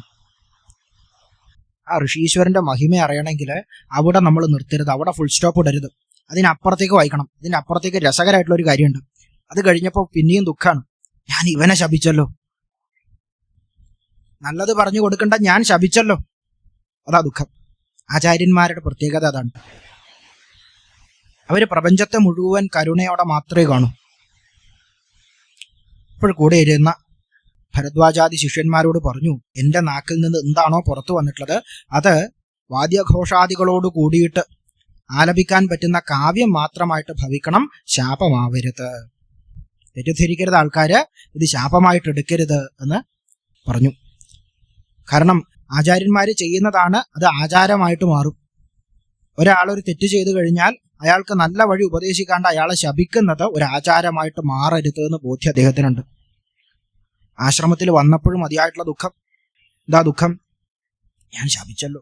ആദ്യം ഈ ക്രൂരകൃത്യം ചെയ്തല്ലോ എന്ന് ദുഃഖം. അത് കഴിഞ്ഞിട്ട് ഞാൻ എന്തായാലും അദ്ദേഹത്തെ പറ്റി അങ്ങനെ പറഞ്ഞുല്ലോ, ഞാൻ പറയാൻ പാടുണ്ടോ? എന്റെ നാക്കിന്ന് അത് വീഴാൻ പാടുണ്ടോ? അങ്ങനെയുള്ള ദുഃഖം. അപ്പോഴാണ് ബ്രഹ്മാവ് പ്രത്യക്ഷപ്പെട്ടിട്ട് പറയുന്നത്, അങ്ങയുടെ നാവിൽ നിന്ന് എന്താണോ പുറത്തു വന്നിട്ടുള്ളത് അത് സരസ്വതീ വിലാസം കൊണ്ട് പുറത്തു വന്നിട്ടുള്ളതാണ്. അതേമാതിരി സമാക്ഷരങ്ങളായിട്ട് ശ്രീരാമചന്ദ്രസ്വാമിയുടെ കഥ അങ്ങ് രചിക്കണം എന്ന് പറഞ്ഞു. ആലോചിച്ച് നോക്കുക, മറ്റുള്ളവരെ കൊല്ലാൻ മടിയില്ലാത്ത ആള്, പിടിച്ചു പറിക്കാൻ മടിയില്ലാത്ത ആള്, ഒരു വേടൻ ക്രൗഞ്ചമിഥുനങ്ങളിൽ ഒന്നിനെ അമ്പെയ്ത് വീഴ്ത്തുമ്പോൾ അദ്ദേഹത്തിന് അതിയായിട്ടുള്ള ദുഃഖം ഉണ്ടാവുകയാണ്. അയാളോട് പറഞ്ഞു പോയിട്ടുള്ള വാക്കിനെ ഓർത്തിട്ട് അതിയായിട്ടുള്ള ദുഃഖം ഉണ്ടാവുകയാണ്. ആ മാറ്റം ആലോചിച്ച് നോക്കുക. രാത്രിയും പകലും മാതിരിയുള്ള മാറ്റമുണ്ട്. അത്രയും ക്രൂരനായിട്ട് ജീവിച്ച ആള് തെറ്റ് തിരിച്ചറിഞ്ഞ് ഭഗവാന് തന്നെ സമർപ്പിക്കുമ്പോഴെന്താണ്? മറ്റൊരാളായിട്ട് മാറുകയാണ്. ആ ചിതൽപുറ്റ് എന്ന് പറയുന്നത് എന്താണ്? തൻ്റെ ശരീരചിന്തകൾ മുഴുവൻ ഒടുങ്ങുന്നതിൻ്റെ പ്രതീകമാണ്. വളരെ മനോഹരമായിട്ട് നമ്മൾ പൗഡറും മേക്കപ്പ് സാധനങ്ങളൊക്കെ ഇട്ട് സദാ പരിപാലിച്ചുകൊണ്ടിരിക്കുന്ന സാധനത്തിന്റെ മുകളിൽ ഒരു ചിതൽപ്പുറ്റ് വളർന്നാൽ എങ്ങനെയുണ്ടാവും? കേമായിരിക്കും. താൻ എന്നുള്ള ബോധം, ഞാൻ ഈ ശരീരമാണെന്നുള്ള ബോധത്തെ പരിപൂർണമായിട്ട് വിട്ട് ആ രണ്ടക്ഷരം മാത്രമായിട്ട് മാറുന്ന അവസ്ഥ, അതാണ് ചിതൽപ്പുറ്റുന്ന പുറത്തേക്ക് വരുന്നത്. അതിനു മുന്നേ താൻ എന്തായിരുന്നു അതിനെ പൂർണ്ണമായിട്ടും ഉപേക്ഷിച്ച് അതിൻ്റെ ഉപാധിയായിട്ടുള്ള ആ ശരീരത്തെ പോലും ഭഗവാന് സമർപ്പിച്ച് പരിപൂർണമായിട്ട് ആ അക്ഷരത്തിൽ ലയിച്ചിരിക്കുന്ന അവസ്ഥ. അങ്ങനെ ലയിക്കാനുള്ള ഉപാധിയായിട്ടുള്ള നാമം കിട്ടുമ്പോൾ അദ്ദേഹം അറിയുന്ന പോലും ഇല്ല അതാരുടെ നാമമാണ്, എന്താണ് അതിൻ്റെ അർത്ഥം എന്നറിയില്ല. ആകപ്പാടെ അറിയാവുന്നത് കേട്ട കാര്യങ്ങള് വള്ളി പുള്ളി തെറ്റാണ്ട് ആചരിക്കാനുള്ളൊരു മനസ്സുണ്ട്, നാക്ക് വളയുന്നുണ്ട്, അതിനപ്പുറത്തേക്ക് യാതൊന്നും അദ്ദേഹത്തിന് അറിയില്ല. ഇത് പറയാൻ എന്താ കാരണം? രാമായണം പാരായണം ചെയ്യുമ്പോൾ അല്ലെ മറ്റുള്ളവർക്ക് പറഞ്ഞു കൊടുക്കാൻ വേണ്ടി ഉദ്യമിക്കുമ്പോൾ നമ്മുടെ മനസ്സിൽ നമ്മൾ പോലും അറിയാണ്ട് വരുന്നൊരു ചോദ്യം, എനിക്കിതൊന്നും അറിയില്ല, പിന്നെ ഞാൻ എങ്ങനെയാ പറഞ്ഞു കൊടുക്കുക? എനിക്കിതൊന്നും അറിയില്ല, ഞാനൊക്കെ സാധാരണക്കാരനല്ലേ, എനിക്ക് എങ്ങനെയാ ജപിക്കാൻ പറ്റുക, എനിക്ക് എങ്ങനെയാ നാമം ജപിക്കാൻ പറ്റുക, എനിക്ക് എങ്ങനെയാ രാമായണം പാരായണം ചെയ്യാൻ പറ്റുക? നമ്മളെക്കാളും വലിയ സാധാരണക്കാരൻ, നമ്മളെക്കാളും വലിയ പാപിയായിട്ട് നടന്നിട്ടുള്ള ആള്, അക്ഷരം കൂട്ടി വായിക്കാൻ പോലും പൂർണ്ണമായിട്ട് അറിയാത്ത ആള്, ആ വാക്കുകളുടെ അർത്ഥം എന്താണ് എന്ന് പോലും അറിയാത്ത ആള് പരിപൂർണമായിട്ടുള്ള സമർപ്പണത്തോടെ ജപിച്ചിട്ടാണ് ഭഗവാന്റെ കഥ നമുക്ക് തന്നിട്ടുള്ളത്. ആലോചിച്ച് നോക്ക്. നമ്മൾ സാധാരണക്കാരാണ്, നമുക്ക് ജപിക്കാൻ പറ്റില്ല എന്ന് നമ്മൾ ഒഴിവ് കഴിവ് പറയുമ്പോൾ ആദ്യം അത് ആലോചിച്ച് നോക്ക്. വേറൊന്നും ആലോചിക്കണ്ട. നമ്മളെക്കാളും വലിയ മഹാപാപിയായിട്ട് നടന്ന ആള്, നമ്മളെക്കാളും വലിയ പാപങ്ങൾ ചെയ്ത് നടന്ന ആള്, നമ്മളെക്കാളും സാധാരണക്കാരിൽ സാധാരണക്കാരനായിട്ട് നടന്ന ആള് അക്ഷരത്തിന്റെ അർത്ഥം, ആ വാക്കിന്റെ അർത്ഥം എന്താണെന്ന് പോലും അറിയാണ്ട് ജപിച്ചതിന്റെ ഫലമാണ് നമുക്ക് ഈ അക്ഷരത്തെ വികസിപ്പിച്ച് 24,000 ശ്ലോകങ്ങളിൽ കിട്ടിയിട്ടുള്ളത്. ആ രണ്ടക്ഷരത്തിന്റെ അർത്ഥം എന്താണെന്ന് അറിയാത്ത ആളാണ് അതിന് 24,000 ശ്ലോകങ്ങൾ നമുക്ക് തന്നിട്ടുള്ളത്. ആലോചിച്ച് നോക്കുക. നമ്മൾ നമ്മളെ തന്നെ താഴ്ത്തി കെട്ടിയിട്ട് ഭഗവാനിൽ നിന്ന് അകലരുത് എന്നുള്ള ബോധ്യത്തിലാണ് രാമായണ മാസം എല്ലാവരും രാമായണം പാരായണം ചെയ്യണം എന്നുള്ള ഒരു മുന്നേറ്റം നമുക്കിടയിൽ ഉണ്ടായിട്ട് വന്നിട്ടുള്ളത്. അത് കാലത്തിന്റെ ആവശ്യമായിരുന്നു. അത് കാലത്തിന്റെ ആവശ്യം. എല്ലാവരും പാരായണം ചെയ്യണം എന്നുള്ളതിന്റെ താല്പര്യം അതാണ്. അങ്ങനെ എല്ലാവർക്കും പാരായണം ചെയ്യാൻ പറ്റും എന്നുള്ളതിന്റെ ഉദാഹരണമാണ് അതിന്റെ രചയിതാവ് തന്നെ. യഥാർത്ഥ രചയിതാവ് ആ ഭഗവാനാണ്, സാക്ഷാൽ നാരായണൻ. അതിനെ മനുഷ്യർക്ക് തന്നിട്ടുള്ള ആള് വാൽമീകി മഹർഷിയാണ്. അതും ഒരു ചോദ്യത്തിലാണ്. ഒന്വസ്മിൻ സാമ്പ്രതം ലോകേ ഗുണവാൻ കശ്യവീര്യവാൻ എന്നുള്ള ചോദ്യത്തിൽ നിന്നാണ് രാമായണത്തിന്റെ തുടക്കം. അപ്പോൾ അടുത്ത തലമുറയിലേക്ക് എങ്ങനെ കൈമാറ്റം ചെയ്യാമെന്ന് ചോദിച്ചാൽ അതിൻ്റെ ഉത്തരം ചോദ്യങ്ങൾ ചോദിക്കുമ്പോൾ പരിപൂർണമായിട്ടുള്ള സമർപ്പണത്തോടെ നമ്മൾ ഉത്തരം പറയാൻ തയ്യാറായിട്ടിരിക്കുക. ചോദ്യത്തിലും ഉത്തരത്തിലുമാണ് രാമായണം മുന്നോട്ട് പോകുന്നത്. എല്ലാ ചോദ്യത്തിനും ആ രാമായണത്തിൽ ഒറ്റ ഉത്തരേ ഉള്ളൂ, രണ്ടക്ഷരാണ്. അതിനെ ഒന്ന് വിപുലീകരിച്ചു കഴിഞ്ഞാൽ ഉത്തരം എന്തായിട്ട് മാറും? ഇക്ഷ്വാകു വംശ പ്രഭവോ രാമോ നാമജനൈശ്രുത. എല്ലാ ഗുണങ്ങളും തികഞ്ഞവൻ ആരാണെന്ന് ചോദിക്കുമ്പോൾ ഇക്ഷ്വാകുവിന്റെ വംശത്തിൽ പറഞ്ഞ രാമൻ എന്നെല്ലാവരും വിളിക്കണവനാണ് എന്ന് നമുക്ക് കുറച്ച് വിസ്തരിച്ചിട്ട് പറയാം. സർവ്വ ചോദ്യങ്ങളുടെ ഉത്തരം ആ രണ്ടക്ഷരത്തിലേക്ക് ചുരുങ്ങണ അവസ്ഥയിൽ നമുക്ക് എന്ത് കിട്ടും? രാമായണം കിട്ടും. അങ്ങനെ ചുരുക്കാൻ വേണ്ടിയിട്ടാണ് നമ്മൾ എല്ലാ രാമായണ മാസവും തുടക്കം തൊട്ടിട്ട് ശ്രീരാമചന്ദ്ര സ്വാമിയെ സദാ മനസ്സിൽ സ്മരിച്ച്, ആ ഹനുമാൻ സ്വാമിയെ സ്മരിച്ച്, ലക്ഷ്മണസ്വാമിയെ സ്മരിച്ച്, സീതാദേവിയെ സ്മരിച്ച് രാമായണം പാരായണം ചെയ്യുന്നത്. അത് വിപുലീകരിക്കാനല്ല, രണ്ടക്ഷരത്തിൽ ചുരുക്കാനാണ്. അങ്ങനെ ചുരുക്കി ആ രണ്ടക്ഷരത്തെയും വിട്ട് ആ രണ്ടക്ഷരം നമ്മളായിട്ട് മാറാനാണ്. അങ്ങനെ മാറാൻ ആ ഹനുമാൻ സ്വാമിയും ശ്രീരാമചന്ദ്ര സ്വാമിയും ഒക്കെ നമ്മൾ അനുഗ്രഹിക്കട്ടെ എന്ന് മാത്രം പ്രത്യാശിച്ച് നമുക്കിവിടെ അവസാനിപ്പിക്കാം. വാക്കുകളാകുന്ന പുഷ്പാഞ്ജലി ഭഗവാന്റെ കാൽക്കൽ സമർപ്പിക്കാം. ഹരി ഓം തത്സത്. കായേന വാചാ മനസേന്ദ്രർവാ ബുദ്ധ്യാത്മനാ വാ പ്രകൃതിർസ്വഭാവാത് കരോമ്യദ്യൽ സകലം പരസ്മൈ നാരായണായേതി സമർപ്പയാമി.